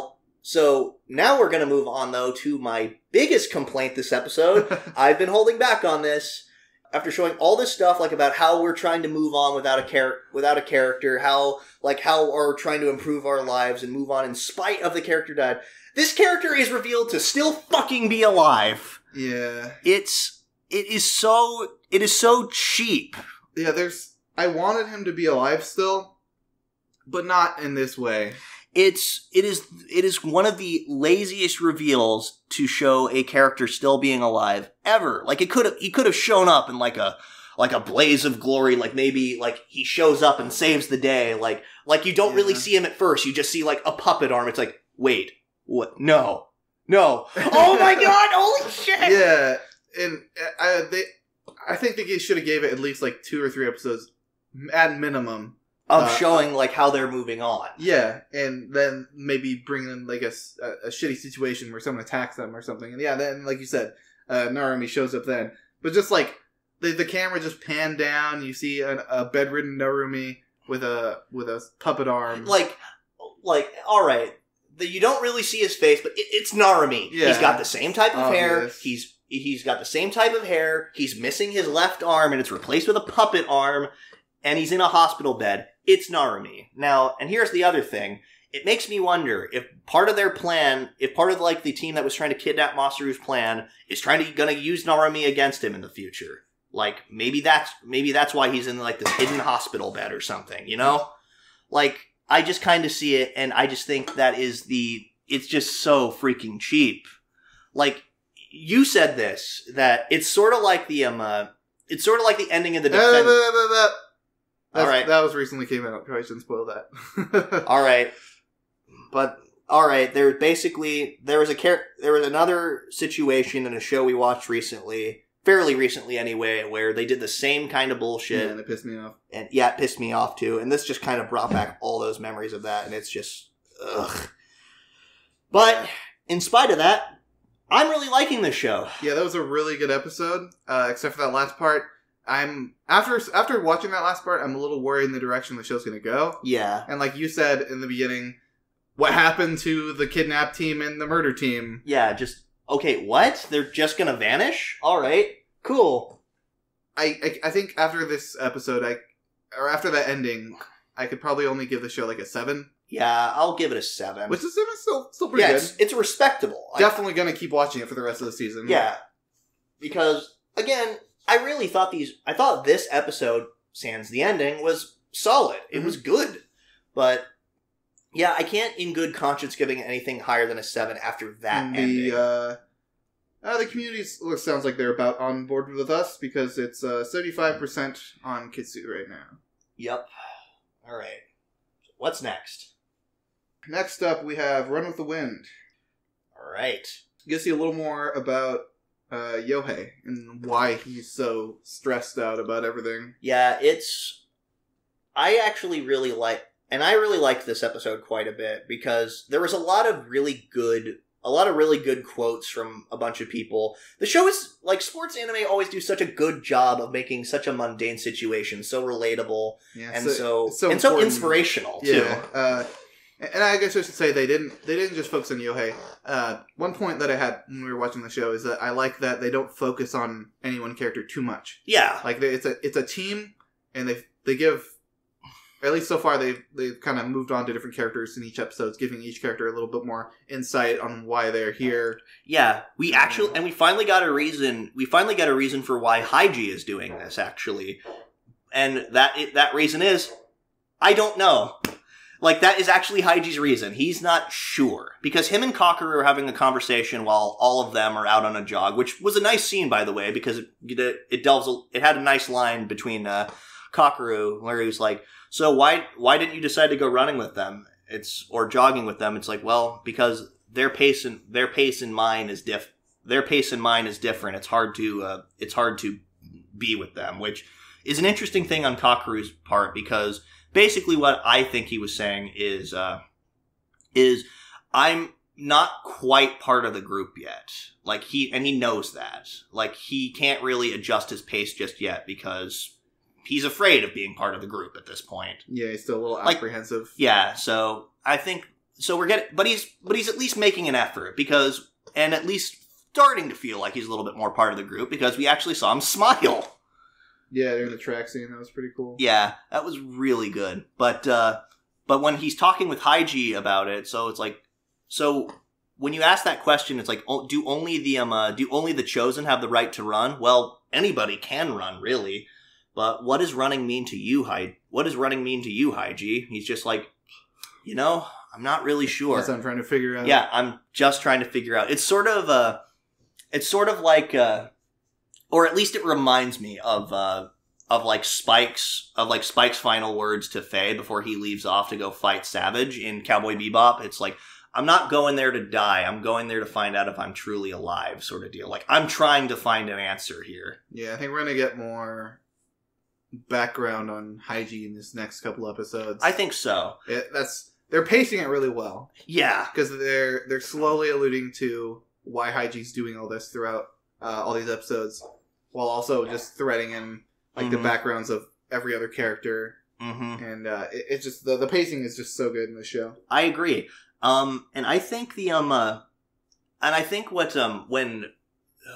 King, or what was his actual name? Yohei. When Yohei finally kind of snaps at Haiji, why they're all doing this, he's like, will running actually help me get a job or any of this stuff? Like, what is the point of all this? He's like, and then Haiji says something to the effect of like, I'm not sure, but just staying still is going to make you more anxious. Yeah, he says the line of, instead of running away from your problems, try running with them. Yeah, exactly. Which is a really cool line. Yeah, I really like that line too. this series, like sports anime, and this series is no exception, but sports anime always have such a good way of making, like giving really good metaphors for just trying to learn to live your life and try to find something.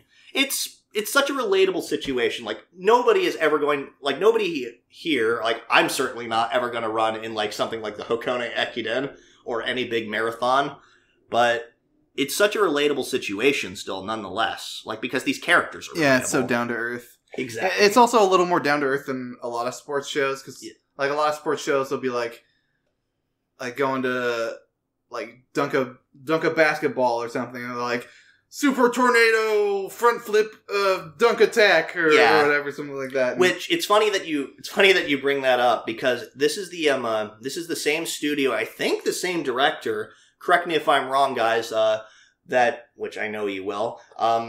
That was behind Haikyuu, which is another like really popular sports anime. Yeah, probably. I mean, it looks really similar. Yeah, I'm pretty sure it's done by the same studio that produced Haikyuu. But anyway. I have never seen Haikyuu, by the way. I know a lot of people really seem to like it. Yeah, I've heard it's good. It's one of those shows that has like such a fan base behind it that I'm like, it kind of pushes me away a little bit. Yeah. That it's one of those types of fan bases. Yeah. I really liked in this episode the interaction between Takashi and Yohei. Because Takashi is kind of checking in on him every once in a while, like, well, man, you want to go? I'm going running. Yeah, just saying. Yeah. And Yohei's like, well, whatever. And then, you actually get to see that these two are like, despite like their class difference and stuff like that, I'm pretty sure Takashi is like a freshman, or is he a first year or second year? I don't remember. I don't know. I don't remember if they're in the same grade, but I get the impression that they're good friends or have known each other at least for a while, because Takashi is there to like support Yohei constantly. Like when Takashi shows up and he's got like his shirt trying to promote for the Akone Ekiden fan club, like nobody else is wearing their shirts, and his is even wrong because Musa wrote it. and then Takashi goes out and he's like, "Hey, I've got mine on too. You don't have to be alone here today, man." Yeah. I don't know about them knowing each other for so long. I think it's just that Takashi really found himself enjoying running once he gave it a shot. And then he sees Yohei just kind of staying still with it. Yeah. And I think he really wants to reach out and help Yohei. Maybe. Which he does. He goes into his room and then gives him, kind of just explains why he likes running so much, and that Yohei should give it a chance. And Yohei's like, look at you. And I think he called him an underclassman. Yeah. Like an underclassman giving me advice, and just like puts him in a headlock. Yeah. It's like, say uncle. That's right. It was a cool little moment between them. And then we get to see that apparently everybody's time has improved in the track, like in that track scene. Yeah, where everyone's really working hard. You see Yohei just like, just like trying to run as fast as he can. And he's like, hey, your time's getting better. It's like, yeah, but I'm really paying for skipping practice. Yeah. And then Prince is even starting to improve. Even though he just still looks like a zombie. Just, he does, like, I'm pretty sure that's not proper running form. Like, he's got knock-kneed fucking legs that are like his toes are going inward, and he's like shambling forward. So yeah, I mean, but he's improving. Like, his time has gone up like by 2 minutes, which that may not seem like a lot considering his time is like still like above 30 minutes, but still, that's in the grand scheme of things. Yeah, he's definitely improving. Yeah, I'm definitely on board with this show. Just like, I want to see them improve. I want to see them run. Like, yeah, I want their dreams to be. I'm curious. I think that this, because I'm pretty sure this is slated to be a 24 episode series, and I'm pretty sure the 12th episode is going to be the track meet they keep talking about, like the qualifying track meet. Yeah, that's the thing that Karakuri keeps bringing up. Yeah, it's like this track meet. This track meet can probably destroy them and make them not so motivated anymore. It's like, reality is harsher than that. And then Haiji pretty much flips that around and says that same thing to him, which I love when characters do that. Like, I love when characters use someone's own words and then basically like twist them around to basically get the same kind of point across. Yeah. It's always such a cool writing technique. I really like it. Especially with Haiji, who is Very sharp-tongued. Yeah, Haiji's great. Very good at getting his point across. Yeah. Kakeru brings up the point that this track meet could actually just be the end of the team. Yeah. Like, if they go here and they get beat, some people can't recover from that. And Haiji says something along the lines of, like, no, I think they can make it. And I think that's about where the episode ends. Yep. Anyway, so this series is like a 72%? No, the series 76. Oh, 76. Wow, good. Yeah. That's really good. I'd give it about a 7.5, 8 myself. Yeah, I give it an 8 so far. It's looking to be a really good drama. And I don't really have... I don't have any... Maybe 8.5, because I can't think of any complaints, really. Yeah, I can't really think of too many complaints myself. Like, I think the biggest one being, like, they kind of made Haiji a little bit too much of an asshole right out of the gate. Like, he's so freaking forceful of trying to get to make everybody participate in his dream. So he's a little bit more selfish. Yeah, but I don't think that's something you should dock the show anything for. It's just that's the personality of the character. Maybe that's true. And they haven't they didn't bring that out of nowhere. He's been consistently like this kind of pushy asshole. Yeah. Well, I don't know if asshole's the right word. This really pushy guy for the entire show, really. Yeah, maybe. But I don't know. Like I said, I'll probably give it about an 8 myself. So on to our next show, SSSS.Gridman. So you guys ever watch Inferno Cop? Oh, that's right. Rika just in a music store and all of a sudden like yeah, and we actually had to go back. It's like, wait, was that the Inferno Cop outro? We rewound it. It's like, oh my god, that's totally the Inferno Cop outro. It's like, nice little nod there, Trigger. Yeah, nice. I actually marathoned Inferno Cop like a month or two ago. Which, if you guys haven't seen Inferno Cop, it's a really quick watch. Just watch it. It's awesome. I don't know if awesome's the right word. It's so campy and so ridiculous, but it's so much fun to watch. Like the joke that Trigger saves anime, it's like, again, Inferno Cop is no exception. People say, Trigger saved anime! Yeah. Like, how many times can one studio save anime? But, I don't know. Anyway, this episode, we finally found the plot. Yeah. The mystery of the show, instead of just kaiju battles. Yep. So, Akane sends Auntie after... So, she's like, here's Yuta. Yuta is Gridman. Kill Yuta to kill Gridman. And Auntie's like, that makes sense. Yeah. Although, what's funny about that is just how casually she says it, too. It's like, could you go kill him for me, please? She's a psychopath. Yeah. Nothing to it. Yeah. Good lord. But yeah, so Auntie goes out and about, and then Auntie meets Rika in the park.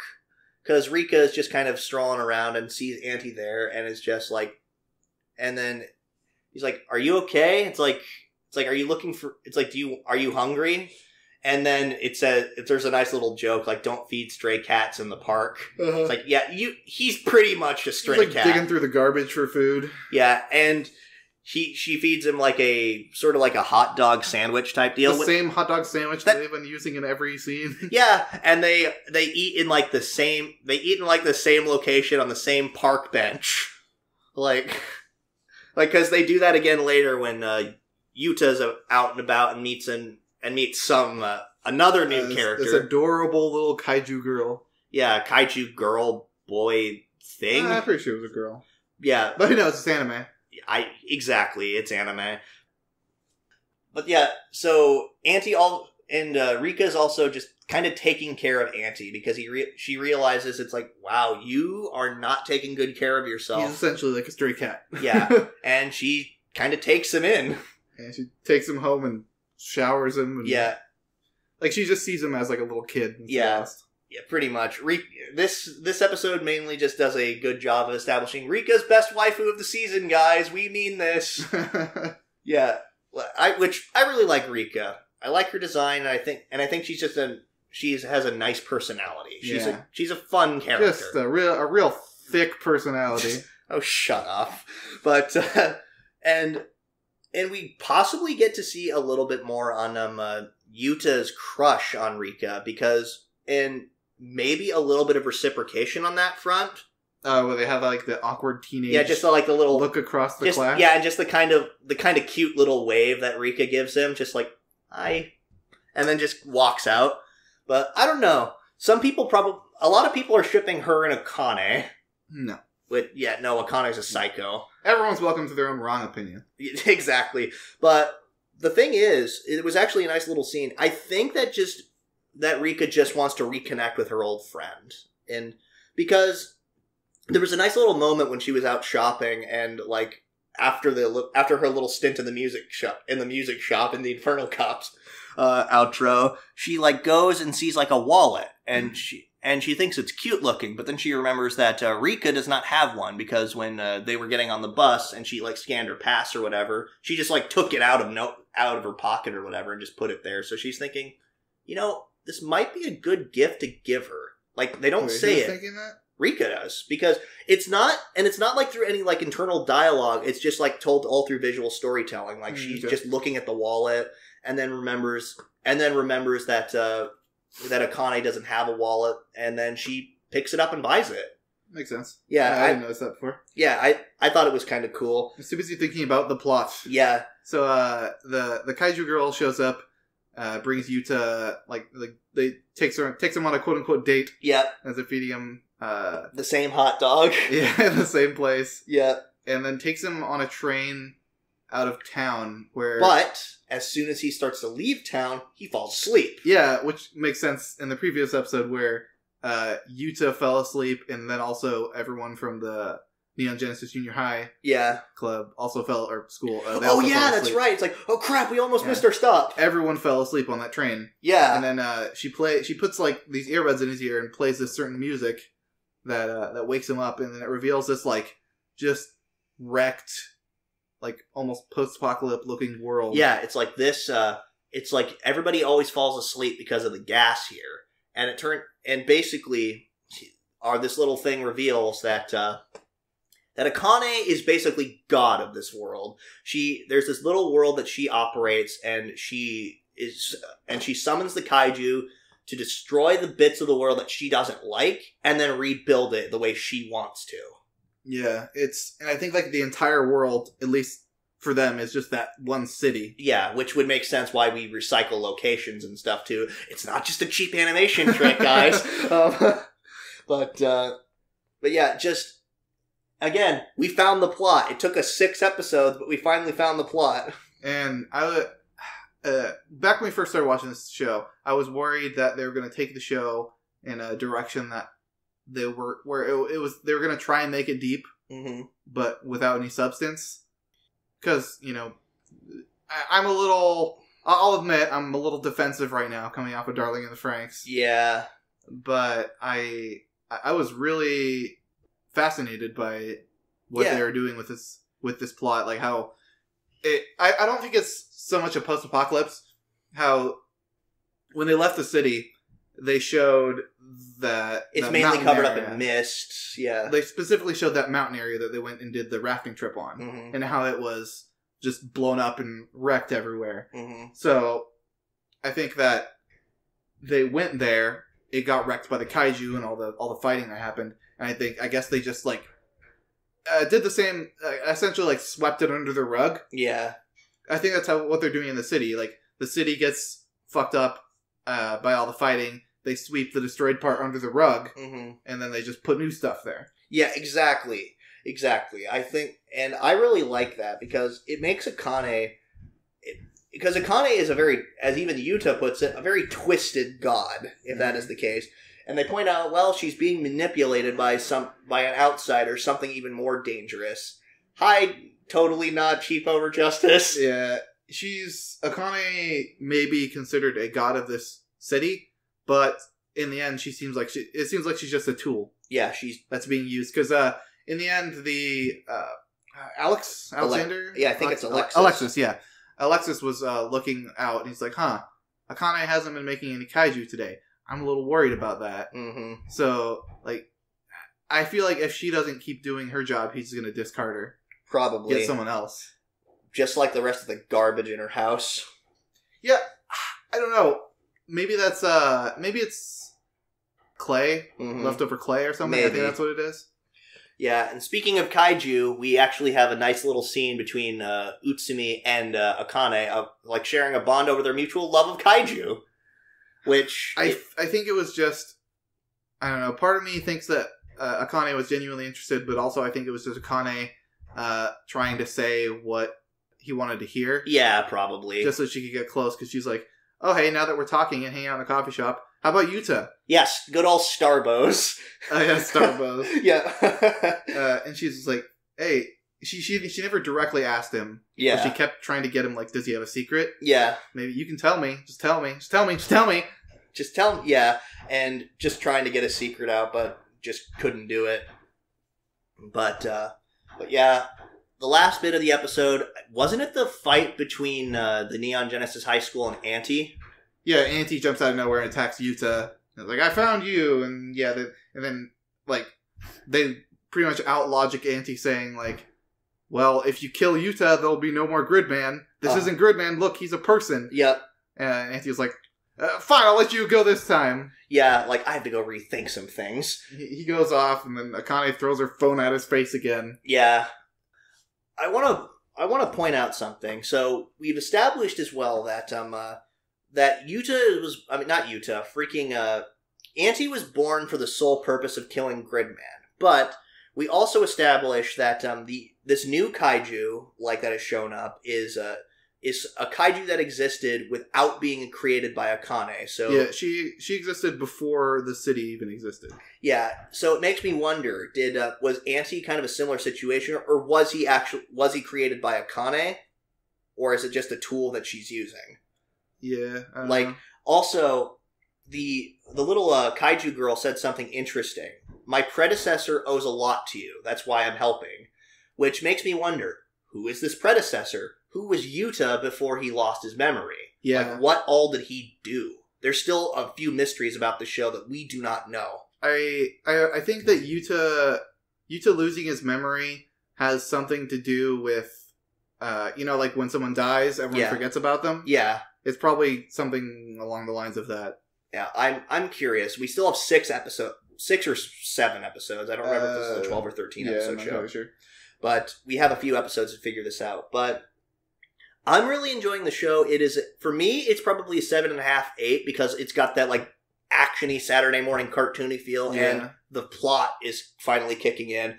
But people have only given this a 70. It's one of the lower rated shows that we're talking about this season. Yeah, I think a lot of people are still coming off that Darling in the Franxx situation, so they're not really trusting Trigger. Yeah, and this most recent, and it didn't leave a good first impression. Not at all. Yeah. I remember watching the first episode and thinking, "Wow, I hope this gets better." Yeah, the first episode was awful. Rough. It was rough, and a lot of people probably just saw that first episode and just dropped it. Yeah, or, like rated it low and then dropped it. Yeah, so that's probably. But yeah, I'd probably give it like an 8. It might go up near the end, might go down depending on where the story goes from here. Yep.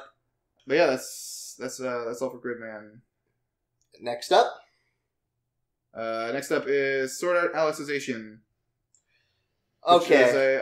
Another Meanwhile Back at the Ranch episode. I actually liked this episode. I did too. There were some things that I thought were kind of handled poorly.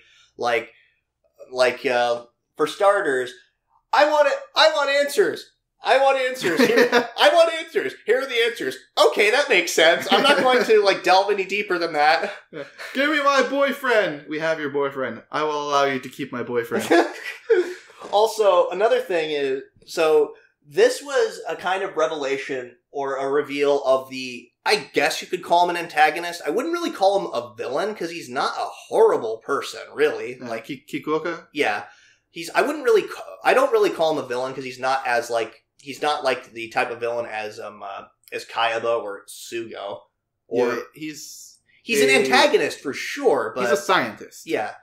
But at the same time, but he's not like a completely he's manipulative, but he's fascinated by research and stuff like that. And he's not like killing a bunch of people. No. Like he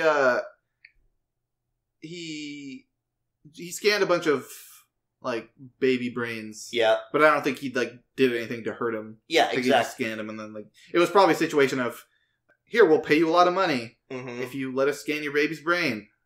Yeah. This was the reveal of like his like big plan, like his ambitions and stuff. Project Alicization. Stuff that he's been working on for apparently 5 years, which, fine, okay, I can accept that, but what I don't accept is, hey, we're gonna tell you about this huge project.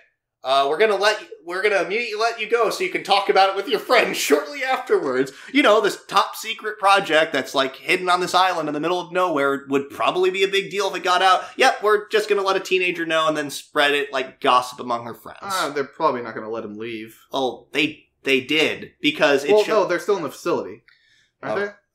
Okay, maybe. I'm pretty sure they're still in the facility. Maybe so, but you'd think they'd limit access or something. So yeah, because Austin just goes online and just immediately tells everybody. Yeah, that's like, true. Like, I'm sorry, what? Just why? All right. And then, of course, they add to the little creepy line of, it's like, I'm pretty sure, like, Kirito's still in a coma. Tell us everything about how he's sleeping. What's he smell like? Yeah, just... Does he smell different when he's awake? It's just essentially all the girls having a relationship through Austin. Yeah, it's dumb. It's the jilted girls club, and I think it's stupid. But yeah, onto the stuff that we liked.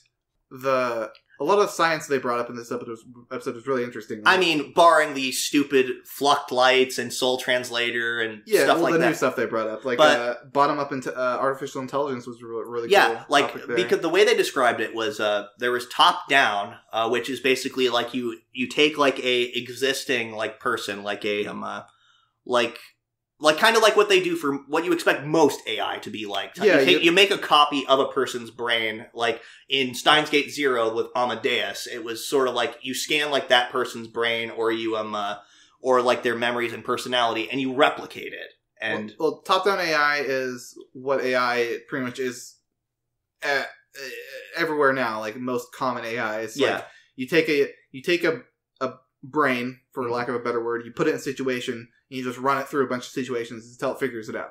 Yeah, but they bring up, it's like, while that's the most common way of going about it, there's also a severe limitation to this. There is no, it is no way of of determining a situation it has never encountered before. Like the base they use has no way of ever like replicating a situation. Yeah, it doesn't know. Adapt. It can't adapt to that kind of situation. Now, bottom up being sort of the opposite.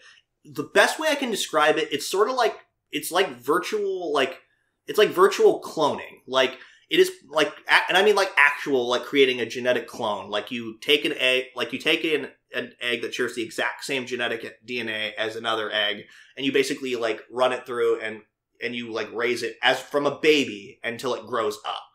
Like that's pretty much the way that it works. Mm-hmm. And that's the way a virtual baby. Yeah, exactly. They become virtual babies, and you teach them and they basically become a new person until like the same way that a baby becomes a person by being raised. Instead, though, it's being raised in a controlled environment. Yeah, and all this stuff that they're doing, obviously the technology's not there in real life. But unlike the fluck lights and everything, which are complete gobbledygook and dumb, this sounds like an actual plausible situation. Yeah, it's fascinating. Like, it's a little bit outlandish, but it's still fascinating. And then, of course, it delves into one of the more fascinating aspects of the ethics of dealing with AI in general. Yeah, like at what point does an artificial intelligence become a person, and do they have the same rights as a person? And which ultimately the Kikuoka does not believe that they do. He believes that they are fabrications. So, no, he believes that they have rights, and he believes that they are people, but at the same time, he values the life of one soldier over 1,000 virtual lives. Like, he says that they have rights, but their rights are far below that of an actual living person. Yeah, which I kind of agree with. Like, it's bizarre and it's an ethical quandary, but yeah, it's still a fascinating argument. Like, it would change.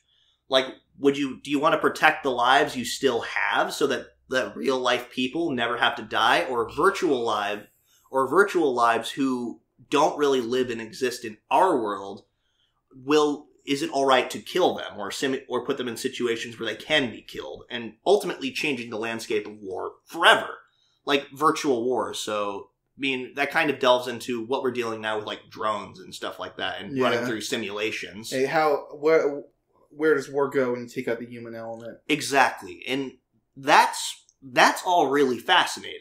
That's Kikuoka's end goal. Yeah, because they ask him about it, and he just kind of smiles and laughs. Again, I think that it's a fascinating idea, and if it weren't for some of the other gobbledygook and stupidity that Sword Art Online is for, I'd appreciate it a whole lot more.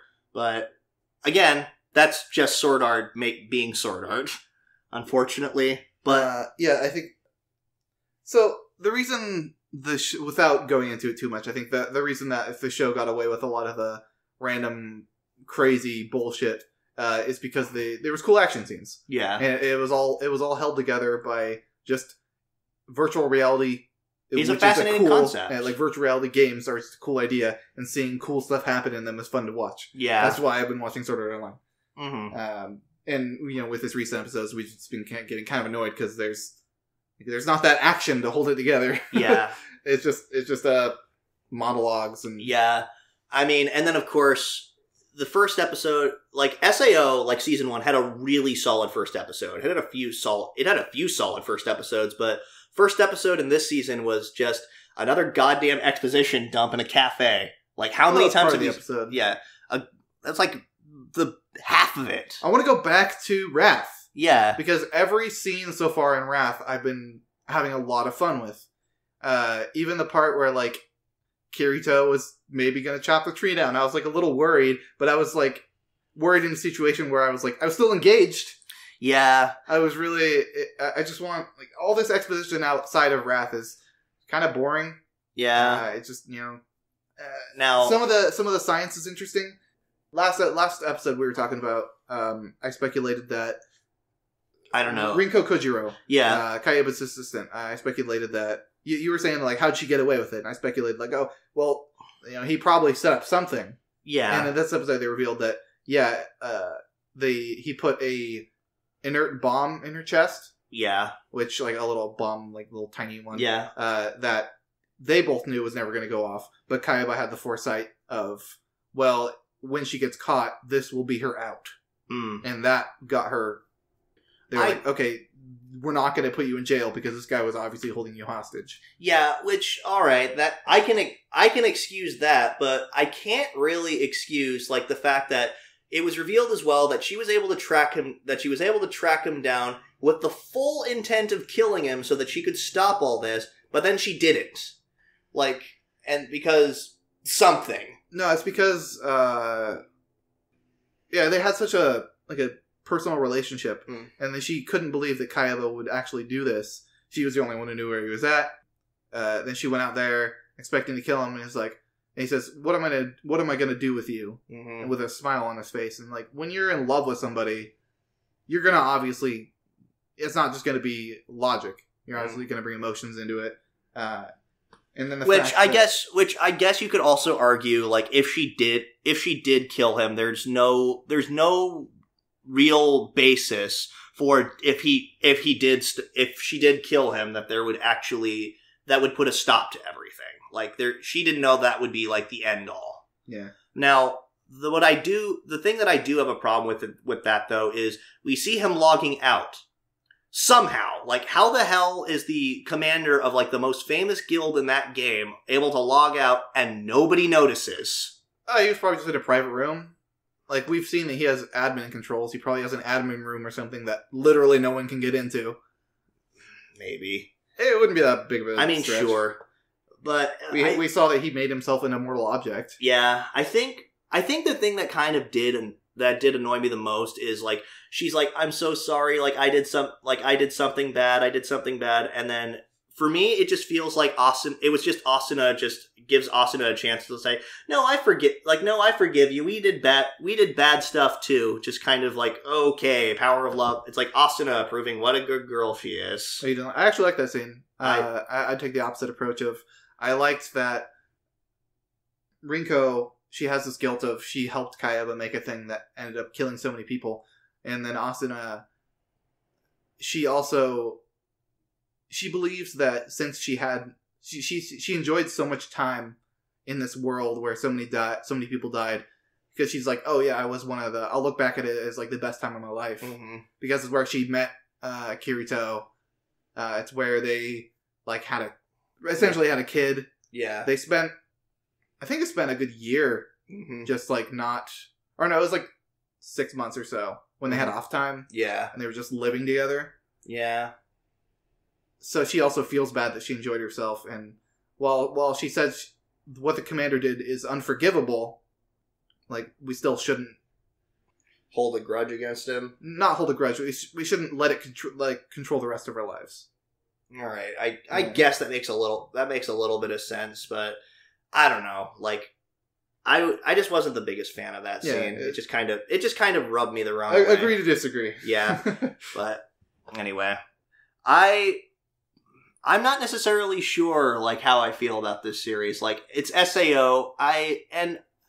As I've always said, there's stuff I like about this series, and stuff I always think that could be better about it. Like, I'm not mad, I'm just disappointed approach. And that's usually how I feel about this show. The community is loving it. Yeah. 82% on Kitsune right now. Which I don't agree with. Yeah, I don't agree either. Especially with these recent episodes. I'd put it to like a 6. I'd say 6.5. When Sword Art's doing its best, and that situation's like the Gleam Eyes fight, the Death Gun fight. Yeah. Just the entire Bullet of Bullets was really exciting to watch. Mm-hmm. That's when Sword Art's at its best, in my opinion. Just being dumb action. Yeah. And when it's at its best, I'll probably rate it like a 7.5, maybe an 8. Yeah. Personally. But right now, yeah, it's just boring. Yeah. Like, some of the science is interesting, but most of it's just boring. Yeah, I'm not really a big fan of these Meanwhile Back at the Ranch episodes. Yeah. But anyway. So next up, Thunderbolt Fantasy 2, which, disclaimer, doesn't have a Kitsu score. Yeah. I don't get why. They didn't put all the information in for it, I guess. I don't know. But, so Thunderbolt Fantasy 2, this episode was mainly just, Shangbu Huan, and, I keep forgetting the redhead's name. Leng Yao. Okay, Leng Wu Yao, thank you. Like, man, these names are so hard to remember sometimes. Yeah. But it was mainly just them, like, having a bit of a squabble, like, and seeing, like, their philosophies clash, pretty much. Because we see the monk appear again, who refuses to give away the location of the Princess of Cruelty, because he finds her, takes her back to her hideaway cabin. Yeah, after Shang pretty easily just wipes the floor with her. Yeah, because he's able to easily do that now with the super medicine. Yeah. But with the super medicine, so she's running away and like collapsing, and she's just like the whole "I refuse to die here" thing, like seeing her like desperately struggle. That was really cool to watch. The voice acting on this show is just incredible. It is. It really is. Like, just the raw emotion of her just crawling on the ground, just writhing in, like, not necessarily pain, but defeat. Yeah. Defeat, shame, and yeah, it was super cool. But so the monk shows up, and it's like, so where is she? He's like, well, it's like, do you plan to kill? It's like, well, do you plan to kill her too? Kind of the whole spiel he gave to why do you want to kill her? Yeah, because as soon as anyone tries to do something, he asks them, why do you want to do that? Yeah, and Shangbu Huan realized, it's like, well, yeah, I guess it is kind of in bad taste to ask a monk this, because a monk obviously is not going to get information in where a human life is concerned, because they don't want to lead to somebody's death necessarily. Yeah. But then Redhead has the opposite approach. God, Lang is such a murder hobo. Yeah. Okay, I understand. They explain it by I'm just gonna forever forget his instrument's name. Yeah. But he explains that Lang's he has instincts like a wild animal. And his instincts are like almost always right. Yeah. No matter how ridiculous they might seem. Yeah, and it's something that can't necessarily be explained. It's just a feeling he has. Yeah. Which which Shang, again, he says he doesn't understand it, and he wants him to explain it, but he also realizes that it's just something he can't explain. He just physically can't. Yeah. But, so he just tries to kill Dekong because he's like, well, he might... His philosophy is dangerous. He might end up killing someone later. Which is like, come on, man, you can't just... I definitely don't agree with the kill him just in case philosophy. It's it's the same kind of thing with psychopaths. The Sybil system, it determines a person's likelihood to commit a crime. Yeah. It's therefore stopping criminals before they even get started. Yeah, so Shang's just like pretty much fighting him off, telling Dekong to leave. Yeah. And he's like, why should I leave? Yeah. Like, because you're gonna die, idiot! Yeah, which he eventually does, but it's a long time of Shang trying to fight Ling off. Yeah, and ultimately what Ling realizes or thinks is that his philosophy is dangerous because it's so, I guess, nihilistic is the best way. He doesn't really see he doesn't see the value necessarily in human life in and of itself. So if he just goes along his separate way and finds no real reason for living or wanting to kill people, then fine, that's great. Like, no harm, no foul. But if he ever finds the proper reason to kill somebody, he will not hesitate to do it. Because he doesn't see that inherent sacredness to life. Which is an interesting parallel to Shang's philosophy of Shang thinks it should be exhausting to take a human life. Which is why he fights the way he does. Which is why he doesn't fight with a real sword. He fights with a piece of wood that he channels with ki. Because taking a life should be physically and mentally exhausting. And so he takes extreme precautions to make sure that it is. It shouldn't be a thing you can just easily do. Yeah. And which is fascinating. I like that philosophy. Like, he realizes that sometimes you have to fight, sometimes you're gonna have to kill people. That's just the way that humans are. But it should feel physically and emotionally exhausting every time you do it. Which I really like. Yeah, there's also a scene earlier where Shang easily beat up the Princess Cruelty. Like, he was just... And she was like, well, I have to fight you now because it's my pride as a poisoner. Yeah. Because you didn't die by my poison. But he easily beats her up. He's probably about to beat up... the hunting fox. Zhao Guangwan, the hunting fox. Probably easily about to beat him up. And then that's right. Lin Zhuya just shows up out of nowhere. It's like, fear not, I will save you from this evil villain. Oh, yeah. And it's like, I think it best we retreat for now. Yeah. But then the hunting fox actually does something I forgot about. He, literally stabs the Princess of Cruelty in the back. Throws something at her, and that's why she's so wounded. Oh, yeah, okay. Yeah. Damn you, you bastard! I love how Shang was like, let him go, because he's like, oh, so he's after him now. Yeah, the enigmatic Gale, I guess, has a new target. Yeah. Well, he's good as dead, so yeah, I'm just gonna leave him be. Yeah, exactly. Which, again, I think that the enigmatic Gale's philosophy is interesting too.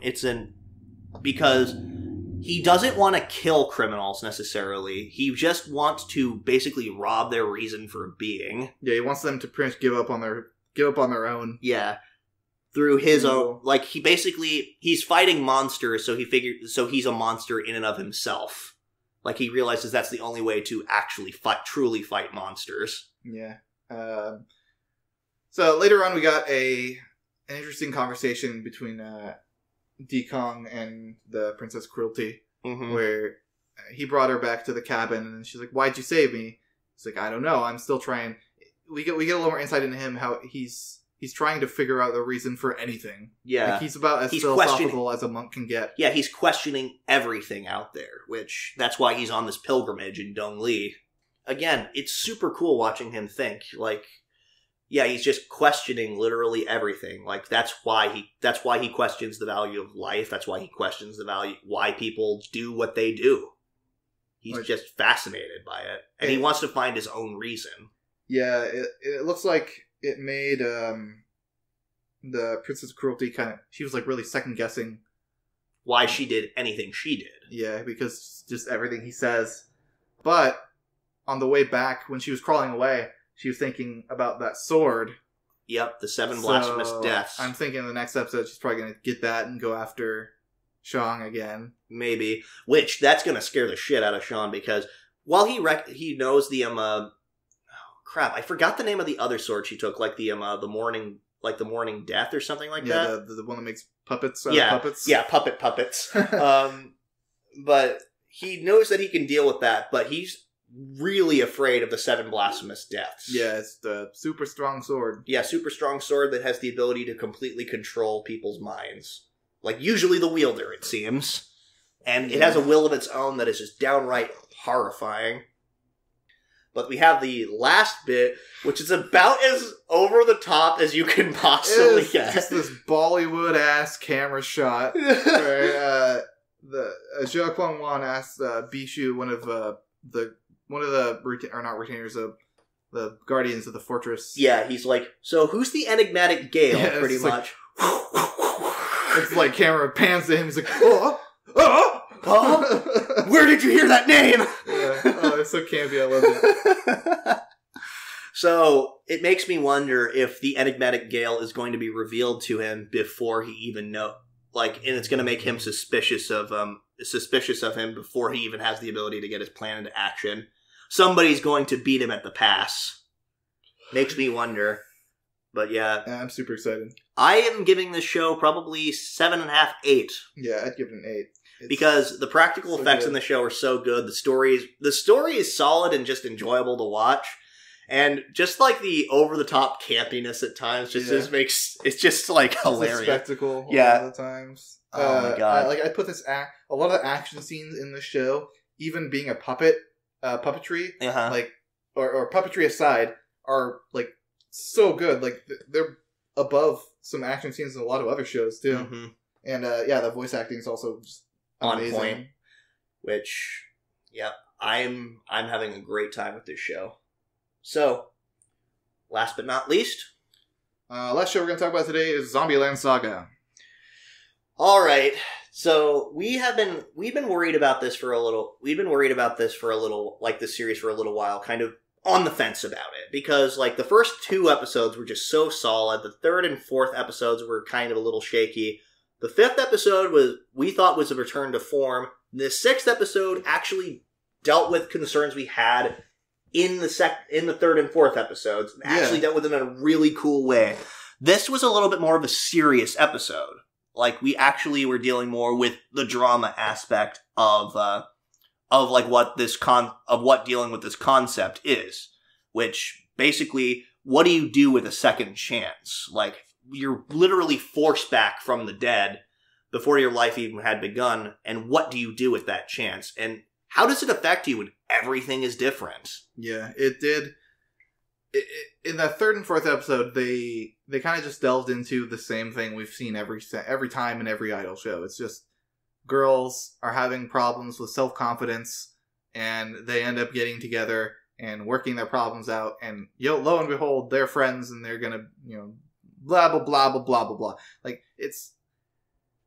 it was just boring, and it was generic, and I've seen it a million times, and they didn't do a very good job at it. Yeah, especially with that atrocious CGI. Yeah, the terrible CG. Which, again, I understand... They didn't use in this episode. No, they didn't. We only caught the tail end of an Idol performance, and it was and the last tail end of it was just regular animation, and it was really good. Yeah, it started off with Kotaro.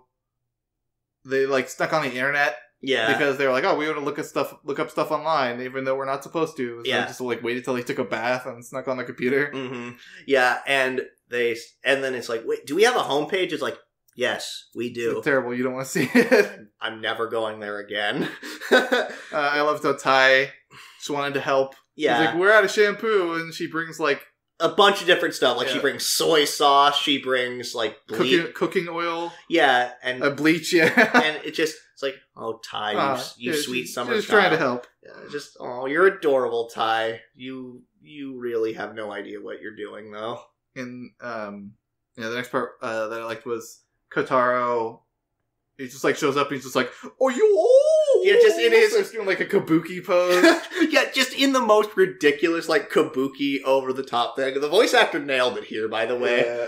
It was in no way related to what he wanted to tell them, but he was just doing and that. they actually, again, I like how they're just, the girls are just kind of fed up with this crap at this point, because they just said, get on with it. Yeah, and then, like, he's, like, complimenting them and, like, saying that he did a good job, and Sakura's like, he's like, oh, you did a good job with that dance, and she's like, no, it's like this. He's like, oh, like this? He was indifferent. Yeah. He's like, no, like this. And I was just waiting, like, he's gonna explode. Yeah, he's gonna explode. It's like, oh, there it is! Yeah, just fucking stabs his finger into her face, like, you stupid zombie, go sit down. Who cares about your stupid dance? Yeah, just, oh, okay, way to turncoat on such a short notice, thanks. Well, I mean, he's done it every time. No, I know, but still, it's just like, yeah, it's like, it's just showing how much of an irredeemable a-hole it is when how he treats his employees.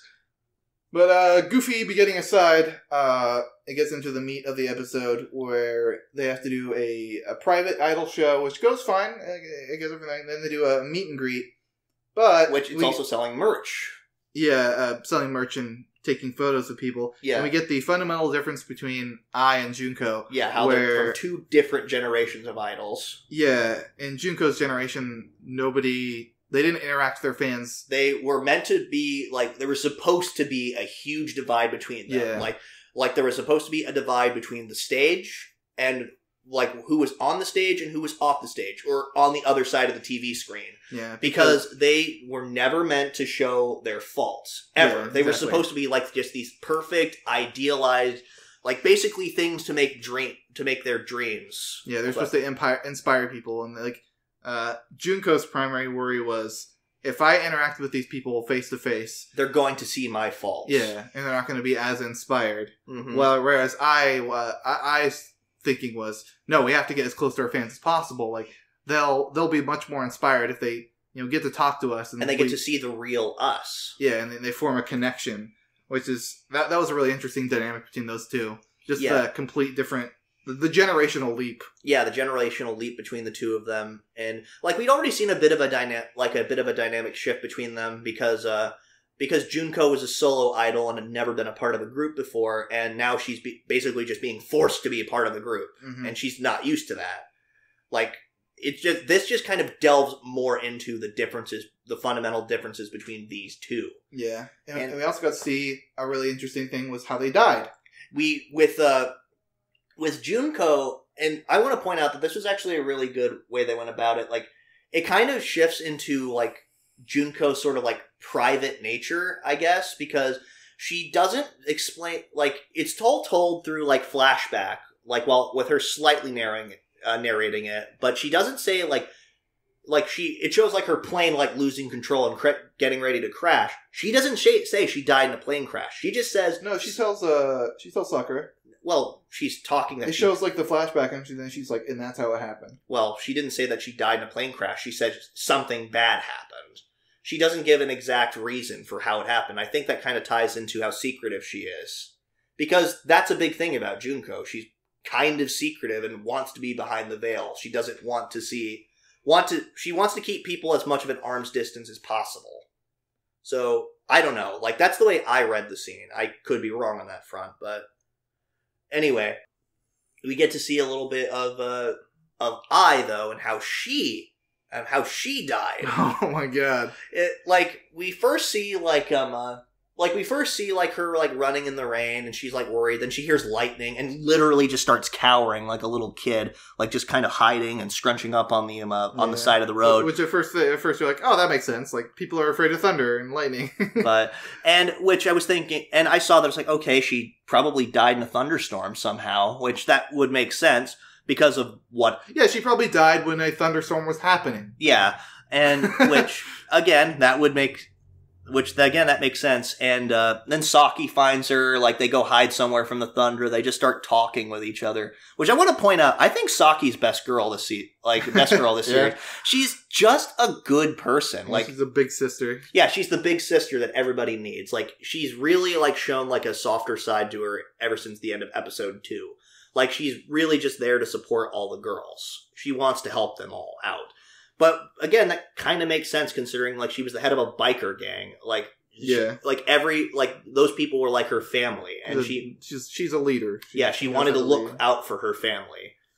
And so we get to see like how I died. She was in a performance and there was a thunderstorm happening. She raises her hand to the sky and then boom! Yeah, Jesus. Like just lightning like strikes her and she just dies standing up. And that's happened before. Like that's not a completely imaginary thing. Like people just maybe not in that dramatic of a reach to the sky moment. Yeah. But people have gotten struck by lightning and died. Like, people have gotten struck by lightning and lived. And then Saki's just like, damn, girl, that's brutal. That's metal. That's so metal. Yeah, pretty much. But I really enjoyed this episode. Like, I don't really remember how it ended. We didn't get any really closure on the situation. Like, Junko saying she might not be able to continue working with everybody.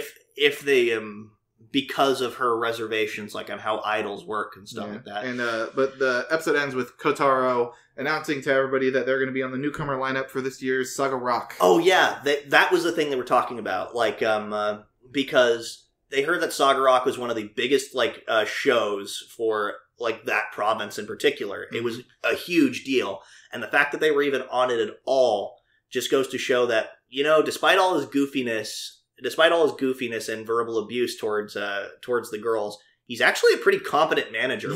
Yeah, he gets them jobs. Yeah, he's a competent manager when he puts his mind to it. It's crazy to think about. So, a little aside just from this, I really, really want Kotaro to be this force that's been alive for hundreds of years. Yeah. And I want him to have been the one that killed every single one of these girls. Like... I want him somehow to have crashed the plane, made Ai get struck by lightning, just drove up and ran over Sakura. Like, oh my god, this is just be the perfect twist, and I would love it. Yeah, I mean, it would be a little weird for, like, how did Yugiri die? Because she's hundreds of years old. Yeah, well, so the thing is, him being alive for hundreds of years wouldn't be ridiculous, because he's suddenly bringing all these girls back to life. Yeah, he's, like... We still have no idea, like, how he brought these girls to life in the first place. And I said it before, I think it's possible that he could also be, like, some kind of reanimated figure. Yeah. Because, to this day, we still haven't seen him without his sunglasses. Like, never. Even when he was in the bath, he still had his sunglasses on. Yeah, what if he's constantly wearing makeup? Yeah. All the time. Well, that wouldn't make that much sense, because he was in the bathtub and, like, makeup didn't wash up. Damn it. But... he could be like this kind of force that had obtained immortality in some way, shape, and form. It has the ability now to bring people back from the dead. He's just a god. Like, this show could get as ridiculous as it wants, and I'd probably still be on board. Yeah, I'd totally be on board for it, too. Also, as another aside, speaking of Yugiri, I like Yugiri's philosophy as well, because we delved a little bit more into her. Like, she says, I admit I have no idea what's going on, but sometimes you just have to go with the flow, pretty much. Yeah. That's the thing like most of the girls are doing. Yeah, like, with the exception of Junko, who is very much pushing against the current, but Yugiri is just like, yeah, you know, I literally have no idea what's going on. I have no idea about... what is a cell phone? Like, I have no idea what is anything. I have no idea what this time period is. Like, I am just taking it all in stride. Like, this has to be the biggest culture shock for her more than anybody else, but she's being such a good sport about it. Because, unlike the other girls who've probably been dead for like 20 or so years, sometimes less, for her, it's been hundreds. I think it probably helps that the business she was in, a lot of, like, just being a courtesan or whatever, was like, it involves just rolling with what happens. Like, yeah, pretty much. Improvising and just going along with things. Because if you're in a situation where you're a courtesan, you get hired by a really rich person, you kind of just have to go along with what happens. Otherwise, you could piss them off and get, you know, killed. Yeah. Or just, you know, lose your job forever or whatever. Yep. The last thing I want to talk about that happened in this episode was learning a little bit more about, like, Ai's reason for why she's so desperate to push forward. Because she can just not handle the fact that she died so suddenly, and she's just afraid of just being forgotten. Just being a memory. Oh, yeah. Like, she's completely scared of that. Like, people, like, it has been, like, almost a decade since she had died, and people are still... I think she's the second most recent. Yeah, and people are still talking about like are talking like remembering her, and she doesn't want that. She wants to still be relevant. Like she wants to be more than just a memory. Mm-hmm. Like, and she hates that feeling. Like, and it's basically her second chance to say, "Hey, I'm still here.